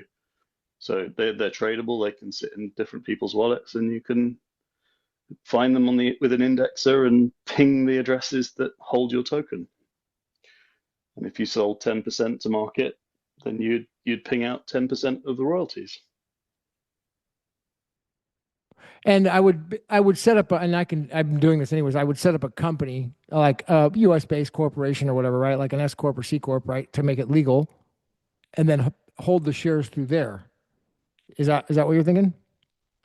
Yeah. Yeah. I don't know if you would need to have a company to do that, but it would protect you if you did have a company. Yeah. I don't want to get sued over it, so I would have to have a company, and then the company issues all those shares, I guess. And then because I have an attorney here real locally that this is what he does. And nobody seems to want to do it, but he's done it a bunch of times and he's done it all legal. I'm like, well, maybe I should just do it. And I just issued this legally, do it all legit. Yeah. Yeah. Yeah, do it. But I don't want I to mean, issue shit coins. I don't want to sell meme coins. That's the problem. So it has to be BSV. As long as that's the case, or money, right? Or like, stable coins and that sounds like that's possible. You'd have to use a meme coin. You have to generate a new coin, Gavin. And I'd be worried about creating a security also. I don't know. Well, I would get legal advice on that first, for sure, right? And that's what I met with his attorney. That's what he it is a specializes in. security. It is a security, yeah. Yeah, it is a security. But it's definitely a security. Yeah, and that's why you have to go through it legally and do this process with this attorney. There is a process to cover your ass. Otherwise, you might get sued.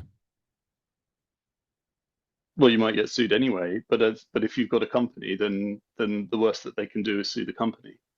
Yeah, well, unless they pierce the corporate veil, which they always try to do in California anyways, but I'm not worried about that. I'll counter sue the shit out of them. If anybody tries to sue me, I'm going to freaking cross complain and counter sue them, and I'll take them everything they own. But actually, you don't really need a lawyer in a sense. What you need to do is lay out in plain language what you want to do, right? And then do it.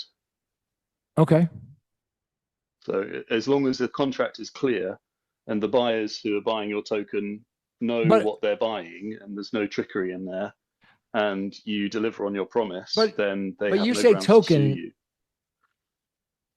Say again? But you say token, can they buy BSV or is it a different type of token? Well, if you issue a token on BSV, like a meme coin, and you own 100% of it, and you route 100% of the revenue from sales of your book to the token address, to where the tokens are. If you hold 100% of them, you get 100% of the revenue. If you sell 10% of them to other people, they get 10% of the revenue. But could I just do it with BSV? Could you not just do an NFT? The book could be an NFT, and then you buy it with BSV. Could you not do that? Yeah, but then if you create it on an NFT, then people can just trade your book, and then you would never get any book sales. What's the point of buying the because you already have, if you're buying the NFT, on the new token, then you essentially have the book, then there's no need to buy the book. And people would just sell it to each other at a lower price. No, V. Yeah, no, I hear what you're saying, but you've got you've got these, what are they called? Nike did it, didn't they? Nike did this thing where they had like a shoe, or there's that artist, isn't there? That Murakami artist, that Japanese artist. So you get like a, you can actually, what are they called? Digitals. So you get like a physical with a digital. So you've kind of got, I think there's a guy, he's an old BSV developer. He's this guy called Domo Duck. And so he's making physical items as well. That kind of, so you can have a book, and then, I don't know, because he's asking like how he can do it on chain. What's the guy's name? His name's, I don't know his name's Domo Duck. He's the Donald Duck. No, Domo Duck. DOMO. DOMODUCK. And so he's actually making he's actually made a physical duck as well. So it's that bridge in between the two, isn't there? There's a Japanese artist that did it as well. He did it with he made like Domo Duck. yeah. He was a BSV developer. He developed on BSV early on. And He's he now is what is it he's done? well, now he's doing like, I think he's actually brought out a book. He's brought out a book, but it's somehow connected to the NFT. I'm just saying, because I heard Dr. Craig saying that someone said to him, what do you think of NFTs? And he just said he thinks it's a waste of the use case of an NFT or whatever it is. He thinks it's a waste of just having a JPEG as an NFT. He thinks that's a waste. Whereas Nike were doing it as well when they were making shoes, and then like you could then go into the metaverse and have your digital same shoes. So there's a way you can bridge, because isn't that what we're wanting to do anyway, is bridge that world, isn't it? You know, we're going from the internet where all our data's being harvested, and we're going into this metanet, and then, you know, I'm kind of getting what this is, but you know, so like what Bose was saying, it's like, wow, you're gonna, you know, or with music, isn't it? There's a guy on here who's doing something with music, you know, and then they're putting music into an NFT, and they're doing things like that. And there's a few people I know that have been doing that. Like they've got records, like a vinyl record, and then they've got their NFT and their little characters. And there was this guy from Merlin Chain, and he had some sort of BR420 or something, you know, and he was doing something with like characters, and people were taking their vinyl and putting their little character into this metaverse. So there's, you know, I don't want to live in the metaverse, but if we're in the digital, it's good to have some kind of bridge. But you know, most of us love real books, don't we? So there's but then there's a lot of people that like to read, what are these books called that you read them on like Kindles? Kindle so books. loads of people like Kindle books, don't they? But then you can do, you know, like what Domo Duck does is he's got like a limited amount of ducks, so you could, I don't know how you would do it. He's like, doing it in ordinals. I'll tell you someone interesting to talk to would be like the greatest, most vilified historian, but the greatest historian of our time, somebody in publishing, so bridging someone like Bose, you know, who knows how to do it, and then you put it to someone like David Irving, who's he's his own publisher, because they won't publish his books because he tells the truth. And then it's like finding that middle ground where you're then bringing it in to the BSV world, where Holocaust denier. Well, it's like music, isn't it? Like music people don't get their So David Irving is a Holocaust denier? What is that? Oh yeah, that's what they say is what he did. He wrote the truth about Hitler, thinking that he was going to be writing the same as everybody else, and then uncovered all these truths about Hitler, you know. So it's just, but he was our greatest historian up until that point. He is one of the greatest historians of our time, up until the point that he wrote about Hitler. Wow. And then he became the worst historian. So they wouldn't publish his book. The Jews, the certain, I think a lot of Jewish type outfits own a lot of the publishing houses in America. Sure. Yeah, so then they were creating all these, like, I don't know, like your APAC, ADF, I don't know, they were creating all these, they were like stalking him and just doing loads of crazy stuff. But he's pushed through and come out the other end, you know, and but then he's doing digital things now as well. So, you know, there's a lot of musicians, isn't there, that want to kind of drive things themselves, and there are musicians wanting to put stuff onto the blockchain and have that kind of sense of ownership, but also I think then you create some sort of rarity, or I don't know how you do it, you know. Well, Bose does. I mean, we had a show a week ago where Bose broke the whole thing down in very simple terms and how you do it. Taylor Swift sells a concert to a ticket. You buy shares in the concert. You constantly give her royalties. You could sell your shares, your ticket to the concert to someone else. Yeah. You know, and I mean, it is absolutely So I don't. So Huge. the reason I was saying that was I don't know why you'd have to create another coin and go into all that security stuff when the BSV and the money's already there, isn't it? Right. That's So how it's I just, want to do it. I want to do it with the coins we have. That's my thinking. A new exactly. coin Yeah. is Yeah. risky, and it becomes a pump and dump. Everybody buys it, dump it. You're going somewhere. It was like you'd gone away from. I want to do a book. How can I do that? And it's like, well, but from hearing Dr. Craig, he was saying it's a waste of a good thing. Like, so it's almost like, why don't you use those things that are there, but actually do something of value, where you've got a physical book and this book that's, you know, it's like having an archive.org in BSV, isn't it? Or a WeLib in BSV, but it's your book and all roads lead back to Gavin, the author.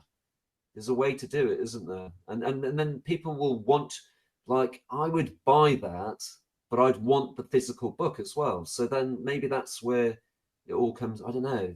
Some people just want to have a physical book, don't they? I think it's Well, important. there's got to be a physical book as well. Yeah. No, for Or sure. the option, or the audio book. Absolutely. Yeah.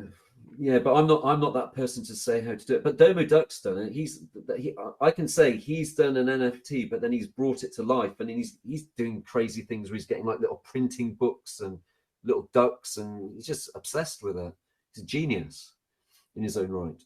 Well, look, sounds like we got a new guy. You're not really that new. You've been following me for a while, it sounds like. So I've been in and out. I've been in and out. I've taken my profits and then gone off and then come back and thought, oh, I should revisit. Like, you had profits from BSV? No, not from BSV. I did I did ZBet. I was like, wow, that's impressive. I did this one called ZBEC. I did a bit of research into it. It sounded really good. And I actually I took the money out and I was able to buy myself a multi-wave oscillator and support that guy in San Francisco who built this naval grade MWO to help fund his research building an Earth transmitter to try and identify earthquakes on the west coast of America. Nice. And I was learning about him going down to, foraging in San Francisco. He's memorized all of Bach and everything. The reason I was mentioning him is because it's the same kind of affair as what's gone on to him as what they do to anyone good that's innovating, like Dr. Craig Wright, Michael McKibben at Leader Tech. They seem to just like want to put a spanner in the works. But the good thing is people like yourself here are going, well, we've got a spanner, now we can fix this and make this better. How, you're not looking at it as a negative, you're looking for the solution to, and you're very optimistic with where this is going. Satoshi is as well. You guys seem to. I'm like that. I'm not. They're if you've got a vision and you've had some experience where you see something, I'm like, man, like even my family are behind it. They're like, man, because I listened to you one day. I just listened to you a few weeks ago, and I was like, man, he's had some experience, a spiritual experience where he sees something good happening. Well, I think I'm going to run with that because that's important to pay attention to. You either pay attention or you don't. So I'm one of those people that I just if I hear something, if I hear someone say something, I'm like, man, he just said something there. It was quite important. So and then I've just gone and started listening to Dr. Craig like more and more. I'm like, man, he is Satoshi. Like, if you don't check out the Bitcoin doco if you haven't seen that, the one with Dale Dawkins 2014. Right, yeah, I'll find it. I'm just going through them. I did the Oxford Union the other day, and I found he was talking to some guy from another gentleman. Well, I would just start at the beginning. That's the Bitcoin doco. Right, okay, the Bitcoin. I mean, otherwise you're all over the place. If you just start at the very beginning, that's 2014, the Bitcoin doco. That's number one. Okay. And then you go from there. Okay. Because that's the very first one that he did, and he was interviewed by Dale Dawkins, who was on here earlier. It's called Bitcoin Doco, and it's a documentary series, 2014, and he talks all about Bitcoin. Before he got outed by Wired magazine, he explains it like nobody had ever, like, what? Bitcoin does all that? It was so amazing. It's just incredible. I enjoyed the one where Crypto Rick was just throwing all the XRP jargon at Dr. Craig, and he just annihilated it. So anyone I know that's still holding XRP, I'm like, go and listen to this. But they a lot of the TikTok brains, they struggle to go and. I said, just listen to the first 2 minutes. Right. Just listen to the first 2 minutes. Yep. You'll either Dump get it your or you XRP won't. for sure, man. It's high risk. All right, I'm gonna wrap, Well, dude. I know gotta that- go. Awesome to have you, Tech. Let's do it again next time, guys. We'll wrap it up, Casey. I'm gonna end the space. It's been a heck of a run, everybody. Subscribe, share, like, comment, and let's do it again. I'll see you guys at the top. I'm done.